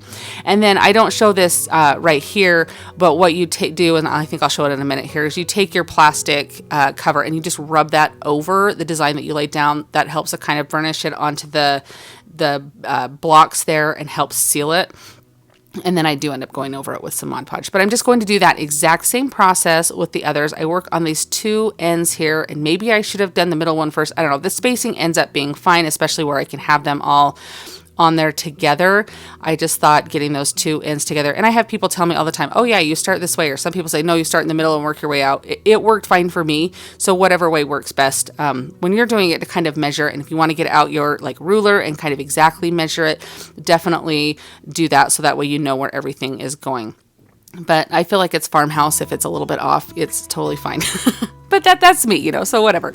Anyhow, so same process here, just kind of rubbing those down and then just gently peeling them back. And it's very simple. I feel like this is a fun project if you have grandkids or kids or somebody that you want to do this with or something, a project like this. This is something that is perfect for them because they're able to do it very simply. It turns out very beautifully. Even like a very beginner type crafting project, you have that success rate of, oh my gosh, that was really easy and it's done and it looks beautiful. One trick to do here is use a brush to tap down into the middle of like your separation, like little cracks right here, because if the design doesn't push down all the way there, that's one way to kind of tap it down into all those little nooks and crannies, and it looks great. And it's like a really nice trick to do that. Now here's where I'm taking that plastic and I'm rubbing over all of the designs on here. This is just to helping seal them, give them a nice kind of like you're kind of polishing your design here, and it's going to be really nice and make sure it's all adhered and there's no like snags or anything poking up. I do go over the top with some Mod Podge, just any kind of Mod Podge, the kind of, if you want like a satin finish or a gloss finish, it's up to you. But this is just going to help seal it, make it a little bit waterproof. If anything, I mean, you definitely don't want to set this outside, but if you got anything on it or something like that, you'd be able to wipe it down, and that way it would help to seal the design. Now it's beautiful the way that it is, but I love to add a little bit of greenery when I'm doing little block stacks like this. And so I'm just taking from Walmart some of their boxwood, and their boxwood is so beautiful, and I feel like it has a much more realistic color than say Dollar Tree's does. And so I really do like theirs. It might be, I think for the amount of sprigs you get, it kind of works out to be a little less actually. But like, I can't remember if it's $1.97 or $2.97, but you get like a really big, like like a big stack of it, or not stack of it, like bushel of it. I don't know what you say, but you get a lot of it, and it's quite much more thick than Dollar Tree's. So I take 3 sprigs for each side off of my pick that I have. A pick, that's what it's called. you get a bigger pick of flowers. Anyhow, and so I put the one on the ends there, and then I'm taking 2 more and stacking on top of it, so it kind of looks like layered, so it's not just all clumped on there. You kind of have a little bit out toward the edge, and then it gets kind of thicker as it goes into the middle. And I'm just using a fair amount of hot glue in the center there. I will put a bow on here, but some flowers or something would also look very nice, something to kind of cover that middle section. You can even put a little bit more boxwood if you could get it to look really nice or anything there, but I just hold that till that glue has a nice good dry feel. Now this is just a bow that I had from some of the Christmas decor that I purchased this year. I believe it was in a package that came from Hobby Lobby, and I think there was like 6 or 7 of these bows with some like little clips on them.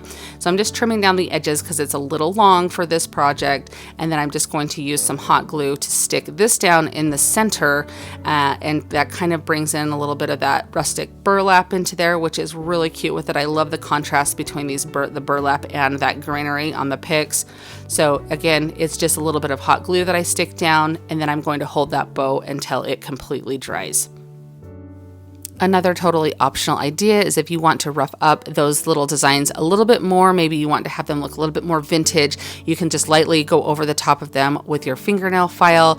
You may want to do this before you put your Mod Podge down, either that or go back and kind of reseal over it with the Mod Podge, because you're just kind of like sanding it off at this point, but it kind of has a really nice touch to it to make it look a little bit more roughed up on the actual design. Again, just a total optional, but I thought I would just show this if this is something that you did want to try. I am so pleased and happy with how this piece turns out. I think it's beautiful, and I think it's going to be a great addition for like spring decor or even just some farmhouse decor, but the fundamentals of making this piece are the same whether you do it for any season or any style to fit your home. So if you're not specifically looking for something for spring or farmhouse or something, keep this in the back of your mind to remember for different projects for different seasons, because it is so simple to make, and look at how beautiful it turns out. And I think these would sell really well at like a boutique or bazaar or something like that. What do you guys think of this? This project is a remake or a take on a table that I have made before. It is a tiered tray that is a potting, inspired by a potting table. It is one of my most popular DIYs, and I found these little pictures at Dollar Tree, and I thought they would be perfect because I've been looking for something to kind of simplify the process to make this table. Now, you could see the one was kind of falling apart there. I had to glue the sides together. These were the only 2 that I found in the Dollar Tree I was in that day. If you find these, grab them because they are perfect for this project. Now I did remove the tin there, the little sign that said home. I believe the other one here says friends, it looks like. And you can hang on to those, use those for other projects if you want, trash them, whatever you want to do. But the glue did leave a little bit of residue behind, so I'm just sanding these. And this is just going to distress them, and it really brightens them up, and I love the finish that it gives. Painting them would always be an option as well, but you can see how bright these look. I love kind of the almost natural wood color that this gives. It's going to be perfect for our little potting table that we're going to make here. Now I'm trying to keep this as much of Dollar Tree products as I can. I'm using some of the tumbling tower blocks. I want these to be the feet of my table, but I want them to be thicker than just one tumbling tower block. So I'm going to take some wood glue and hot glue, and I'm going to make them thicker so that way I can have a thicker base on there. You want to make sure to get these as even as possible so your table doesn't wobble at all. And I had started out using the clamps and realized I really didn't need to do that. I could just glue them with the wood glue and the hot glue and press them together really tightly with my fingers, and that would give me the bond that I needed. I would just have to hold it for a few seconds. I get asked a lot about using hot glue and wood glue together, and they're great to use together. It does not compromise either of the glue, the way that it adheres. The hot glue actually works as a temporary clamp while that wood glue dries, so it's totally fine to use those two together. Now I want to have these have a very rustic finish. I want the two layers of my table to have that natural wood color, and I want my legs to contrast with a white color, and I will distress them with some antiquing wax as well. Again, you could paint this or this in any colors that you wanted. Now where these are picture frames, you can see that I'm just removing that little sawtooth hanger on the back there. I just used some pliers rather than unscrewing it, and it worked great to get that off. And then you can see I'm just going in just very lightly dry brushing. So dry brushing is just getting your brush, putting a little bit of your paint or your wax on it. In this case, I'm using antiquing wax, and I wipe most of it off, so it's just very, very light. As you brush it up and down, it's just going to give that little aged look. Where this is going for a potting shed type of vibe here for this table, obviously I want to look like it has been used, it's rustic, and so that's why I'm going heavy with my distressing on this. That's again just totally optional, just giving you some ideas of what you might like to do for your decor, but I feel like that very rustic look there really does add that farmhouse touch to it. Now I'm just using some hot glue to glue my Jenga blocks here, the tumbling tower blocks, as my feet to the table. Don't worry, I will come back in and remove that little barcode sticker off of there. At one point I realized that, I don't know, for some reason when you get in the zone and crafting, you don't even realize things like that until, minutes later you're going, oh, I can't believe I didn't do that. So now I'm just showing you that I cut some square dowels down, and you guys, I found some easels at Dollar Tree that would work perfect to use the legs off of that if you want to keep this all Dollar Tree. I cut mine to about 5.5 inches, rounded up to 6 inches. That would be fine. I was just trying to work with the length of the wood that I had.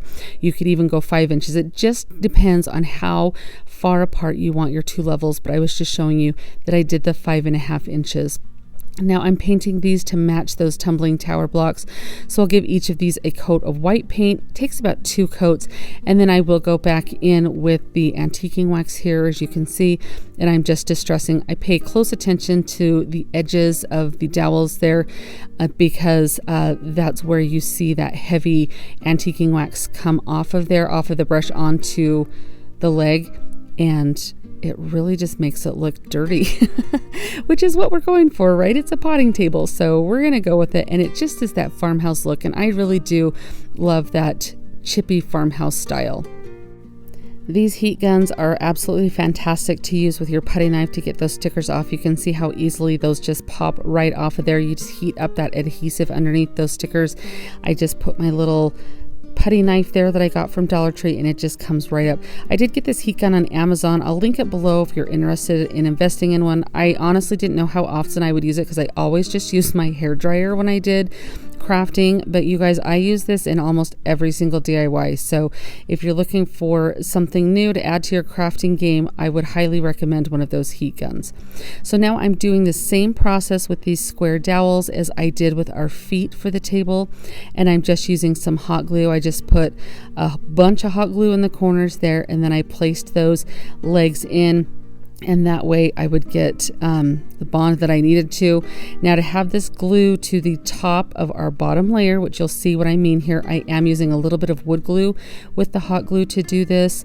The other table that I made, I did with hot glue, it has held up just great. So, I mean, this isn't going to get super heavy use. So I feel like the legs using just hot glue would be fine, but gluing it to that surface, this top layer to the second layer, I wanted a little bit more of a bond with that wood glue. So that's why I used a little bit of wood glue there. And you guys, look at how beautiful this table is. This is such a fun table. It's perfect. It's such a great and different take on a tiered tray. I get so many compliments on this table that I have. Like I said, this is a little bit of a smaller version of one that I made previous on my channel, but I get so many comments on this and everybody just seems to love it because it's different than what you see everywhere. And I really think that it turned out beautiful and you can use it all year long with all different seasons. This darling little drawer or box came from Hobby Lobby's clearance, but there are so many little boxes at thrift stores that you could find, or anything that you may already have. This would be so easy to do. And I did get these eggs just at the craft store, and I'm just taking the little ribbons out of them. Now you could leave them the plaid and that would be super cute, but I kind of wanted to go with a more neutral tone. So here it's showing you how you just heat these up. They're styrofoam. Those ribbons come right out. I'm putting these eggs on a little skewer into some styrofoam here, and I'm going to take them out into my garage and spray paint them. And then I am going to give them some different colors here. So this one I'm doing kind of in like a gray. I think this is the mineral color by Waverly's chalk paint. And I just give it a couple of coats to have it look like more of a natural egg. This other one, the paint that I ended up using, it was a spray paint, ended up being very close to the color of the box itself. So I'm just going to brighten it up a little bit. So I'm just taking a little bit of like a cashew color or kind of a yellow color to go over that egg. And then I'm also using a light gray. This is the Silver Lining by Waverly's chalk paint.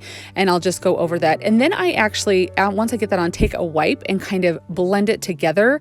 Hopefully you can kind of see what I'm doing. This, of course, would be completely optional. The only reason I did this was because that egg was very close to the same color of my box and I wanted a little contrast. But once I did it, I actually liked the way that it looked. So I did the same thing on the other egg. Now I'm just taking a square of styrofoam and I'm just going to cut it in half and glue it into the bottom of the box. To cover the styrofoam, I'm just using some Spanish moss, and I will just take a skewer and kind of tuck it down on all the sides. You will not end up seeing the Spanish moss after I get everything put into this little box, so I just wanted it tucked down in. It just needs a surface to do what I'm going to do. So now I put some skewers on the bottom of these eggs, and then I just place them right into the styrofoam. I do one kind of at an angle, that gray one, and then the blue one is more kind of standing up straight. Maybe a little bit askew, if that makes sense. Now I'll just take some little green reindeer moss and I am just going to go place this in all around these eggs, all over this box, as if these eggs were sitting on grass. And if there's any hard to reach places or anything, I just use that skewer to kind of help tuck it down in there. That skewer worked great for that. So I have a bunch of succulents that I have picked up just over at Dollar Tree. It's something I pick up all the time when I am there. I'll grab a couple of them, or I also order some of them off Amazon. I can leave a link to those down in my description box too, because they are just a little bit more expensive than what you would pay at Dollar Tree, but the quality is so much better. But I'm just kind of playing around, tucking some succulents in all around the eggs. I'm just doing like a dry fit right now before I start gluing them in, and after I figure out where I want everything, I'll start using some hot glue to get those put in there so that way they won't move anywhere. And since the succulents is a little bit heavier, you just want to make sure that when you use your hot glue, you kind of hold it until you know that it's not going to like fall or like tilt a direction. That way you can make sure it's nice and sturdy. I even have these little teeny succulents that I glue in kind of as a space filler, and if I need to go in between those eggs or anything like that, I just use my skewer to kind of put those in. Now, I look at these eggs and realized I wanted to do like a speckled effect on them, so I just removed them from their little skewers, did a little antique wax with some water here, and this brush probably was not ideal. You want like stiff bristles on a brush to do this, but this got the job done. I just kind of flicked it. This does make a mess, so just know that this kind of goes everywhere if you want to lay some like newspaper down or something while you're doing it. But you just kind of dip it in that little antique wax and then just kind of flip the bristles back, and it will just put those little speckles all over the eggs. I just thought that was cute. I kind of like the way it looked, but I just placed those eggs back, and here we go. I think this is absolutely beautiful. Guys, I've seen little arrangements like this online and they go for so much money. I think this turned out so beautiful and so high end, and it's something you could truly leave out all spring. This is one of my most favorite risers ever. I found this wall hanging at Hobby Lobby, and you can see here how it has the little detail to hang on a wall. It was $22. I got it at 50% off, so it was $11, but it's absolutely beautiful. And I have these little candle cups that I got at the little wood section there at Hobby Lobby as well, but I'll see if I can leave a link down in my description box to find these on Amazon. But I'm just going to turn this into a riser. I thought it would be so beautiful. So I'm just taking my needle nose pliers there to put inside of my little candle cup. And I'm just going to paint these the same color, or as close as I can get to the same color as my actual tray that I'm going to use. And then since the tray itself is distressed, I am going to distress the little feet here so that way it matches and gives it one nice look. I just want to point out that you should always just look for shapes of things that you like. And if you think that just try it. I had no idea how this would end up looking, but I love it so much. And I'm just taking some E6000 and some hot glue, and I'm just putting these feet evenly spaced around the base of this on the back side, so that way it will stand up off of the counter. And then as you can see here, I'm just making sure that all of my glue is cleaned up because you don't want to see any of that seeping out anywhere. I thought this piece was absolutely beautiful when I saw it. I just didn't have anywhere in particular in my home that I could think of to hang it. So this way I still get to use it in my home and enjoy its beauty. Here it is all decorated with some decor. Let me know what you guys think of this one. I think this is so high end and it is so simple, and it is so awesome to be able to take a piece that you love and be able to convert it into something that will work for your home. This darling sign came from Etsy, and it is darling the way that it is, but it is the perfect shape for exactly what I would like to do. They're having such amazing clearance right now, and I love that you can see it was $25 and I paid less than $5 for it, so it's definitely a bargain. Always check out that clearance section or the sales section at your local craft store or home decor store, and just keep in mind that you can always repurpose things. Now this chicken is absolutely adorable, but I did need to sand the surface on this sign because I wanted my paint to stick to it really well, and it kind of had a texture on it that I wanted to rough up a bit so my paint really would stick really well to it. I'm going to try a crackle technique on this sign here, and so I want my base color to be kind of a dark brown, and as I was doing this I do end up adding a little bit of white. I'll show you that in just a moment and kind of show you why I did that, but I just make sure that I get every edge of the sign. Now a sign from Dollar Tree would work fine. Some scrap wood would work fine. You just basically want this general shape. And I wanted this to kind of look like wood coming through, or have just a couple different dimensions or elements of paint coming through. And so I dry brushed some white onto here, and I'm really happy with how this all comes together in the end. So even though I don't love the way it looks right here while I'm doing this, it comes out really well in the end with the crackle technique on it. So I just make sure to pounce a little bit of that white paint on the sides too, so that way the whole sign looks cohesive. So this is a crackle medium. You can get it in spray form, you can get it in liquid form like this. There's several different brands. This is Folk Art, and I just placed it down on my sign, and you're going to paint all over the entire sign. And you can see how glossy it looks there once you get everything done. Read your instructions and let your item sit for as long as the instructions say. So mine said to let it sit for an hour for that to completely dry. So now I'm just taking some green, this is just some acrylic paint. It is eucalyptus leaf, I believe the color said there. And I am just going to paint this over the entire sign. Now you want to make sure that when you're using a crackle medium, you do not paint over the area that you've already done. You don't keep going back over it because you will disturb the process. So that's why you can kind of see me working in sections here. And you can already see in that first area the crackle is starting to take effect. Now, the crackle medium is something that's been around for a long time. I think it's kind of gaining a little bit more popularity now. So I was so excited to be able to use it and kind of show you how this works. You can see there how that crackle starts to look.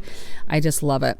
Now, while this paint was a little bit wet, I took my finger inside of a baby wipe and went along some of the edges. This sign had kind of a natural wood edge to it that kind of had some like cut marks in it, and so I just went along with my finger along each of those, so that way to kind of distress it a little bit more, kind of a wet distressing here, so that way the edges of these little details on the sign kind of popped. So if your sign doesn't have that, obviously you may want to skip this step here, but just showing you that when you have fun little detailed edges or things like that, it makes them pop a little bit more if you do kind of do a little bit more distressing. Now, I know at Walmart, your craft store, store, a lot of different places are starting to carry a huge amount of these wood cut letters. So you don't have to do this. You can use stenciling, you can do a Cricut, you can hand do it, you can print on tissue paper, but I just wanted to show you all of these different types of letters that I found at Hobby Lobby. They also had these darling galvanized letters, which would have been really cute. Of course, you just want to pay attention to the price of them. I am just doing these letters right here that spell the word herbs. I thought this would be perfect for my porch this summer, so that way I could have a cute little herb garden, and I just thought the colors on this sign were so cute. I did take a little antiquing wax around the edge of all of these letters to kind of help them pop a little bit more, and I'm just using some super glue. This is like the DAP brand that I get at Lowe's, Gorilla Glue, any kind of glue, even the stuff you get at Dollar Tree would work fine. I really like using that on these letters with the paint. I feel like you get a really good bond, and I don't have a problem with them sticking or coming off or anything like that. And you do have a few seconds of time to be able to move your letters around after you place them down, so you can kind of manipulate them a little bit. But look at how darling this sign turns out. I love this. It's going to be perfect for my porch. I love the colors and the contrast, and you can see with the Crackle how you get both the white and the brown from behind, and I think that really adds such a darling element to this sign. What do you guys think of this? Do you like this? This project is perfect if you have a couple pieces of some scrap wood hanging around. You guys, if you've watched me for any time, know that we had a barn we tore down, and so we have a bunch of extra barn wood. So I am just using that for this particular DIY, but you could even use a couple of Dollar Tree signs for the background as well.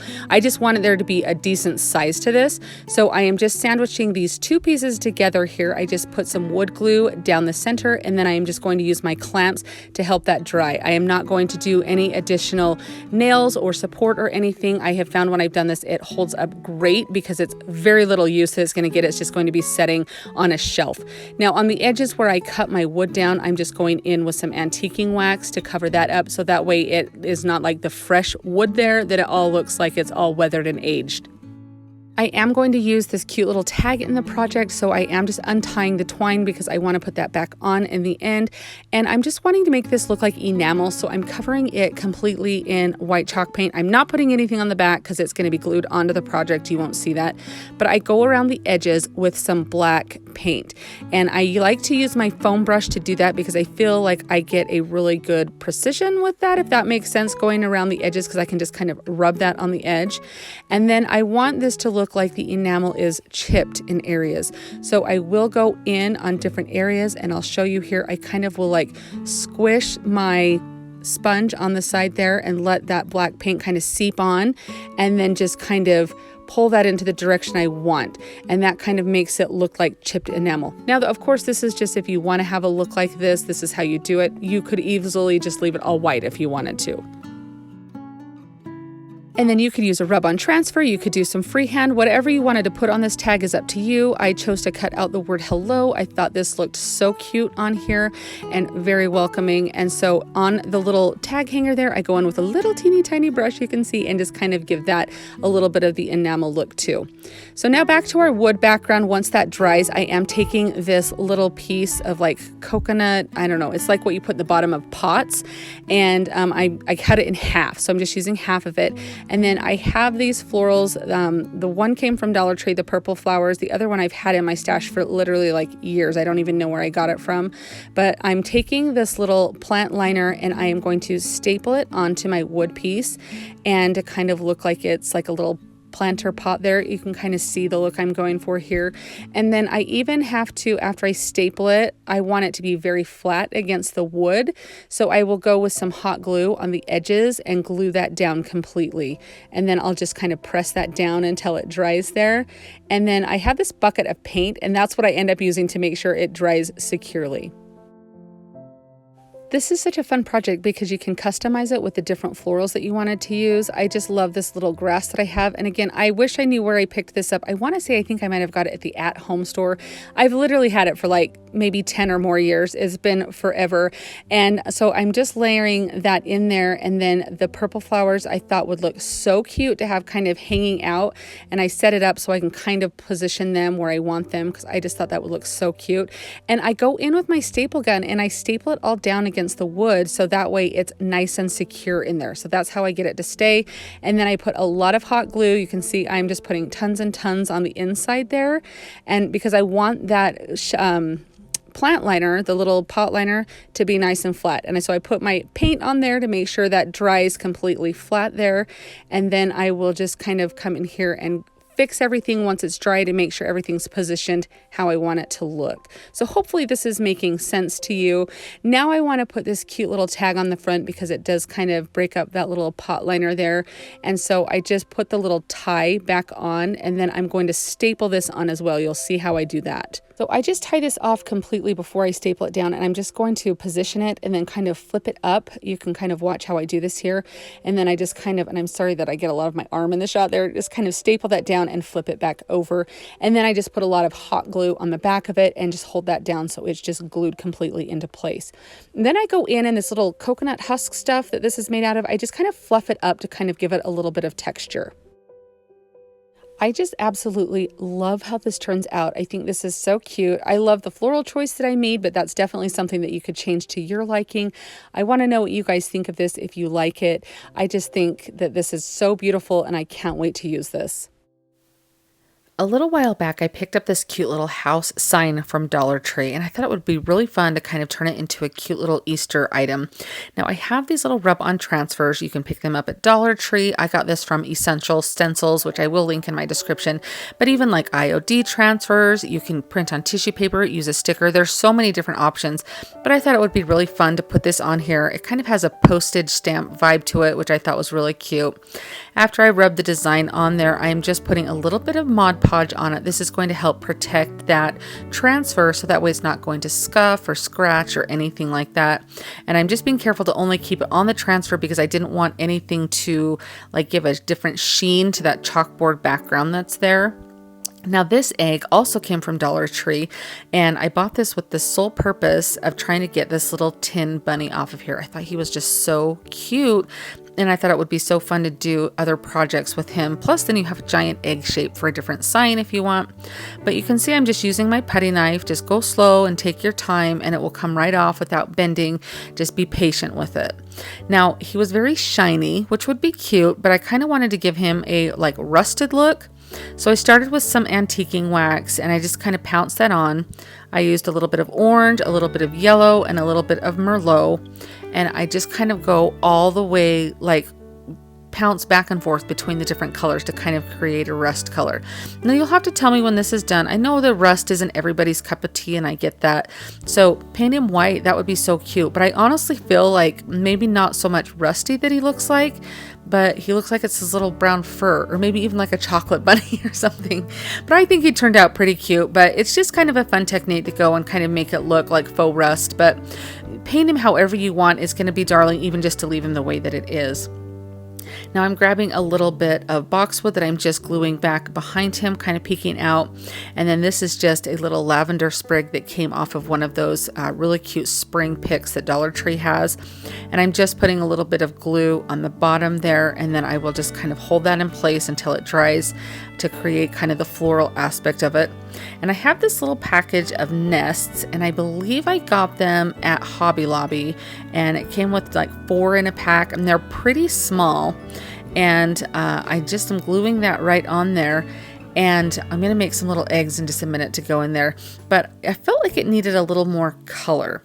So I have this, are just some leftover little fuzzy flowers that I had. I did a DIY with them a couple videos back, and they were really cute, but it was kind of this beautiful orange and yellow colors on them. So I thought it would bring that little spring pop of color into this DIY.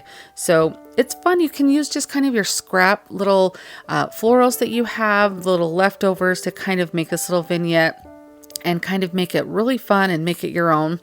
Now I'm just taking some air dry clay and I'm just going to roll these into a little egg shape. And if you can find some eggs that are small enough to go in here, or put some different eggs, you don't want to do this step, go for it. Even just like a cute little bird in there would be cute. I just wanted to have these little itty bitty eggs in there. I just thought that would be really fun. As I was making this DIY, I was kind of thinking that this is this cute little rabbit that's visiting his house of his friends, the birds, and maybe he's just watching over their little eggs while they're gone or something. I don't know. I just thought it was really kind of a fun little vignette to create here. Now I'm just doing a little bit of speckling on these eggs to add just a little bit of visual interest. You could leave them white. You could paint them fun colors like a robin's egg color would be really pretty too. I just kind of liked the white on there. I felt like with the black background and where I had the color in the flowers that the white really kind of popped there, and I liked that. But I mean, definitely make it your own if you decide to recreate this, because it's just, I mean, it's what's so fun about creating these is there's really no right or wrong. It's what you like.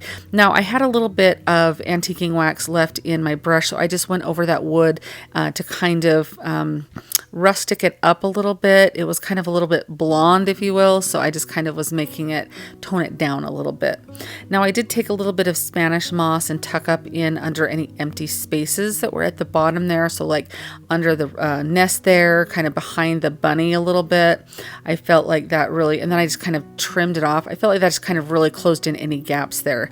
But here's the completed piece, and I think that this turned out beautiful, and I loved it. It was so fun to create and kind of come up with all these little different elements here. And I've held on to this little house for quite some time and had no idea what I was going to do with it. And I really felt like this ended up being such a lovely piece, and how cute for all of Easter and all of spring to have this sit out. What do you guys think of this one? Do you like it? I am so excited to show you this project. I absolutely love the final result. Now, a few weeks back, I showed you my Dollar Tree haul, and I got this cute little picket fence sign from Dollar Tree. So, and I had so many of you be like, oh, I've had those, I've seen those, or I'm excited to see what you do. So I hope that this is something that you maybe haven't seen before, and it turns out super cute. So hopefully you can give this a try.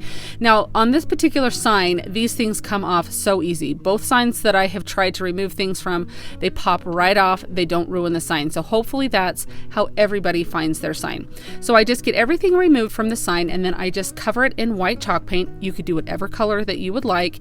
And then I'm going to go put with a Sharpie marker, just put the slats back on this fence by just using a ruler and drawing some straight lines there.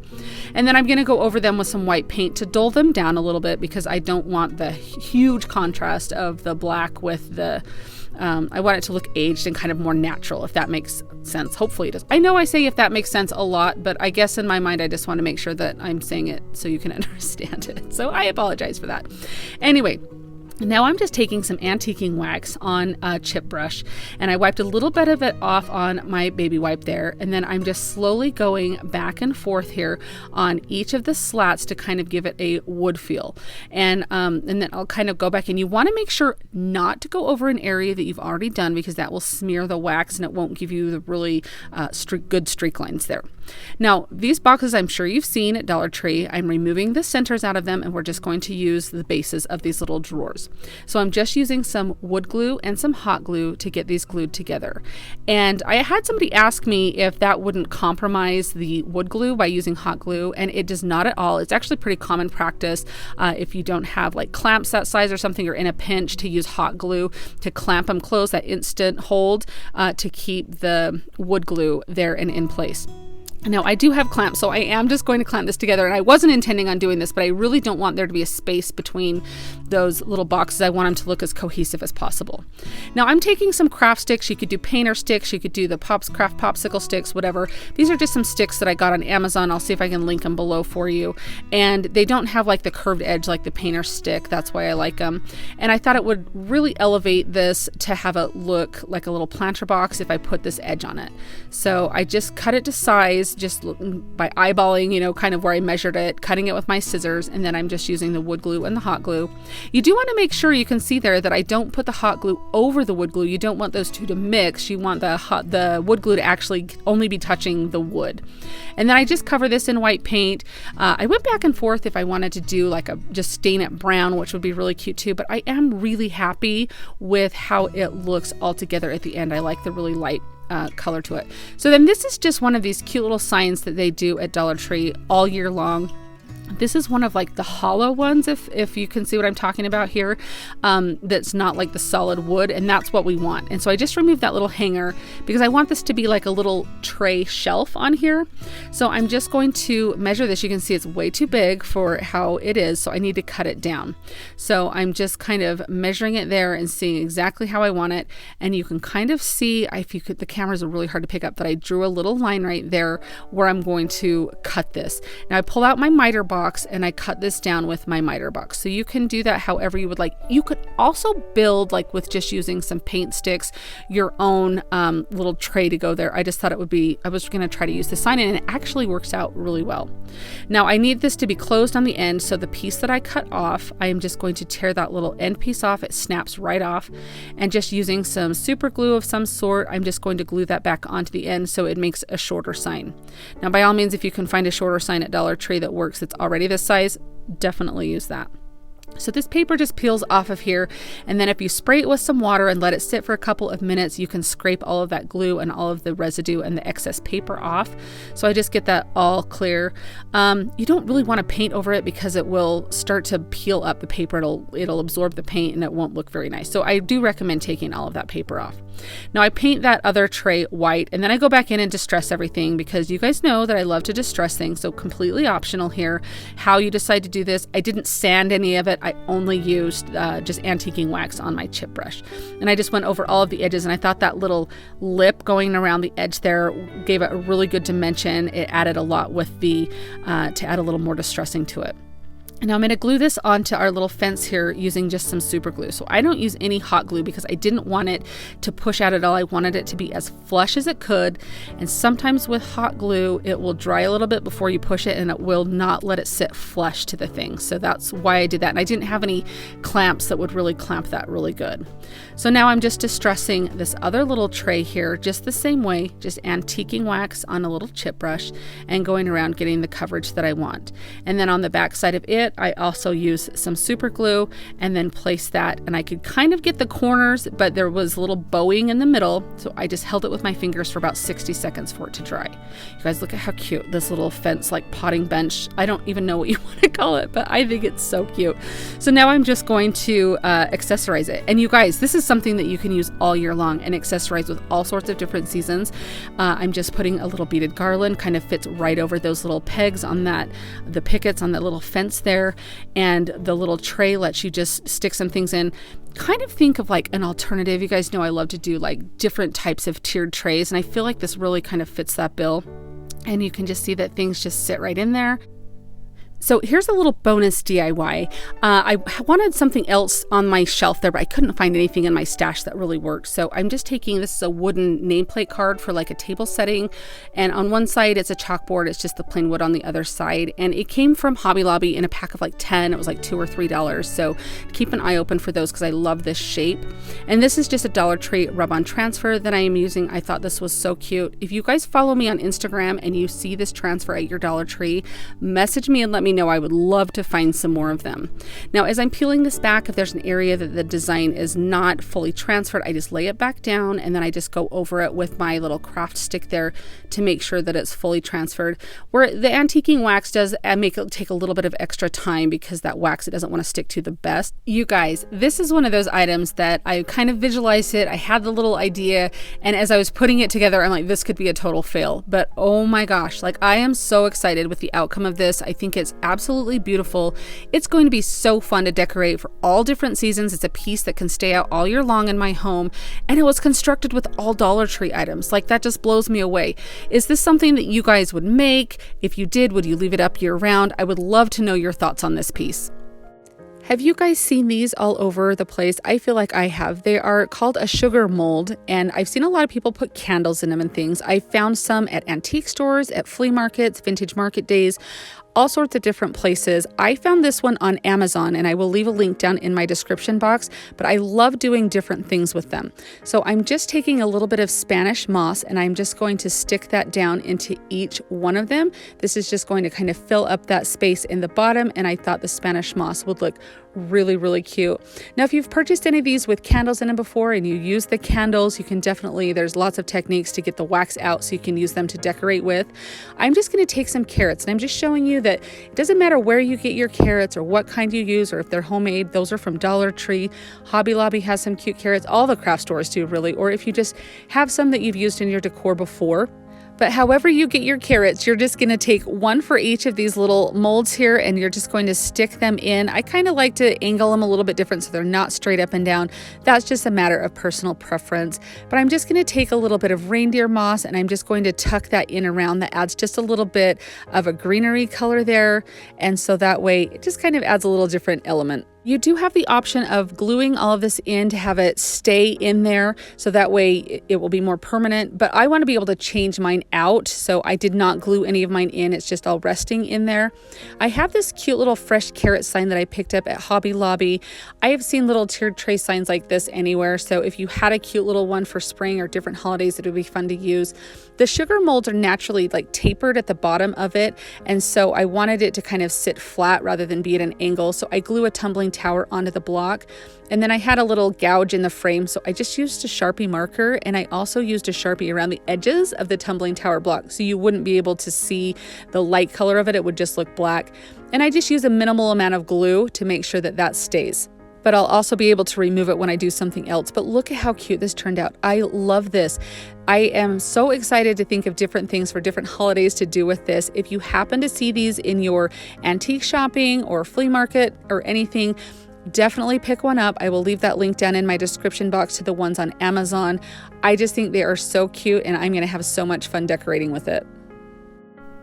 This project is so fun, and it really does scream springtime or just that fresh garden vibe. So you can use any kind of bucket or planter that you have. That was just one. It came from IKEA, but I did pick it up at a yard sale. And then this little bundle of, these are grapevine wreaths, and I honestly think they're supposed to be together like this. It was $3.99 from Hobby Lobby. I'm going to cut them apart, and I'm just going to use one of them because I thought it looked a little too thick, and I don't really know that these were intended to be cut apart like this, but there's no reason you couldn't do that. So then you get two projects out of it. And then I'm just taking some floral foam here, and I'm just going to cut this. I just use my putty knife to cut that fairly easily. And I'm just shoving some craft paper down there so that will kind of help the foam stick up a little bit there, so it'll be flush with the top of the pail. And I just stick all that foam in so that way I have a good surface to work with. Now I'm taking some Spanish moss, and I'm just going to glue around all of the edges here. I just put a little hot glue down. I grab that Spanish moss just in little clumps there, and I just kind of put it around. Be careful when you're pushing that down because the glue does seep up through that, and you can really burn yourself, which, you know, I may or may not be speaking from experience here. But I'm just gluing all of this all the way around, and you don't necessarily have to use Spanish moss if that's something that it's too messy for you or you don't love it. I mean, you could use some reindeer moss if you wanted. There's definitely different options that you have here. Now I do go around and just trim the edges here because I want kind of a cleaner look. Maybe not super clean, but it was kind of getting a little squirrely and out there. Now I'm taking some of my fencing wire. This is just wire that we had from our farm that we use when we fix our fences and everything. And I'm just cutting a little piece of it and making like a hook. Kind of like when you're putting flowers, I don't know, at the cemetery on Memorial Day, and you take your wire hangers. Do you guys remember doing that to help the flowers stay in the ground? I just remember doing that a lot with my grandparents when I was younger. So I'm just folding these little wires over, making little hooks, and that's going to stick down into that floral foam that we have there. Or I guess it's just styrofoam, not floral foam. And it's just going to make that little wreath stand up there in your pail. Now I have, this is from a project I did last year that I pulled out the greenery, and then this is Dollar Tree greenery right here that I'm showing you. So this is just like a vine that I got from Dollar Tree. But when I stuck this one up that I took it out of another project that I did. I really liked the way this one looked. So I'm just going to cut a couple of sprigs off of it. But really, Walmart has like beautiful boxwood or eucalyptus that would work, that you can get for like 97 cents a sprig. So you definitely, I mean, if you wanted to use flowers or something to do this, you could. But I'm just taking the 2 sprigs and I'm sticking it down in, so one kind of goes off one direction and the other goes off the other. So it's going to try to look like it's growing up around the wreath, kind of like a vine. So I just kind of will break, not really break, but kind of pull apart some of the grapevine and stick some of the little greenery through it. That's what's going to help it look like this greenery is growing around the wreath there. Now I happen to have this little nest in my stash here, and this would be completely optional, but I really did feel like this drove home the springtime feel. I love how clean it looks like and looks without it as well. So I mean, it's something you could easily remove if you didn't want that there, but I'm just making a little hook there with the wire and just to kind of help get it into place there. And I'm going to show you guys what it looks like with it and without it. And you can tell me which one you like the best, but I really just think this is so beautiful. I've seen these in the craft stores or in boutiques or anything like that. I've seen these go for like $30, $40, maybe even more than that, but I really just think that this looks so pretty and so natural that it would be beautiful in any space. What do you guys think of this one? I would like to thank you so much for taking time to watch this compilation mega video. It really means a lot to me. Did your favorite make the list? Did you see something new that you enjoyed? I would love to know down in the comments, either one of those. I always love reading what you guys enjoy seeing. I hope that you have such an amazing day, and I'll see you next time. Happy crafting! If you liked the video that you just saw and you want to keep crafting together, here's another video that you might enjoy. And as always, remember to like and subscribe. Thanks so much for watching. I'll see you next time.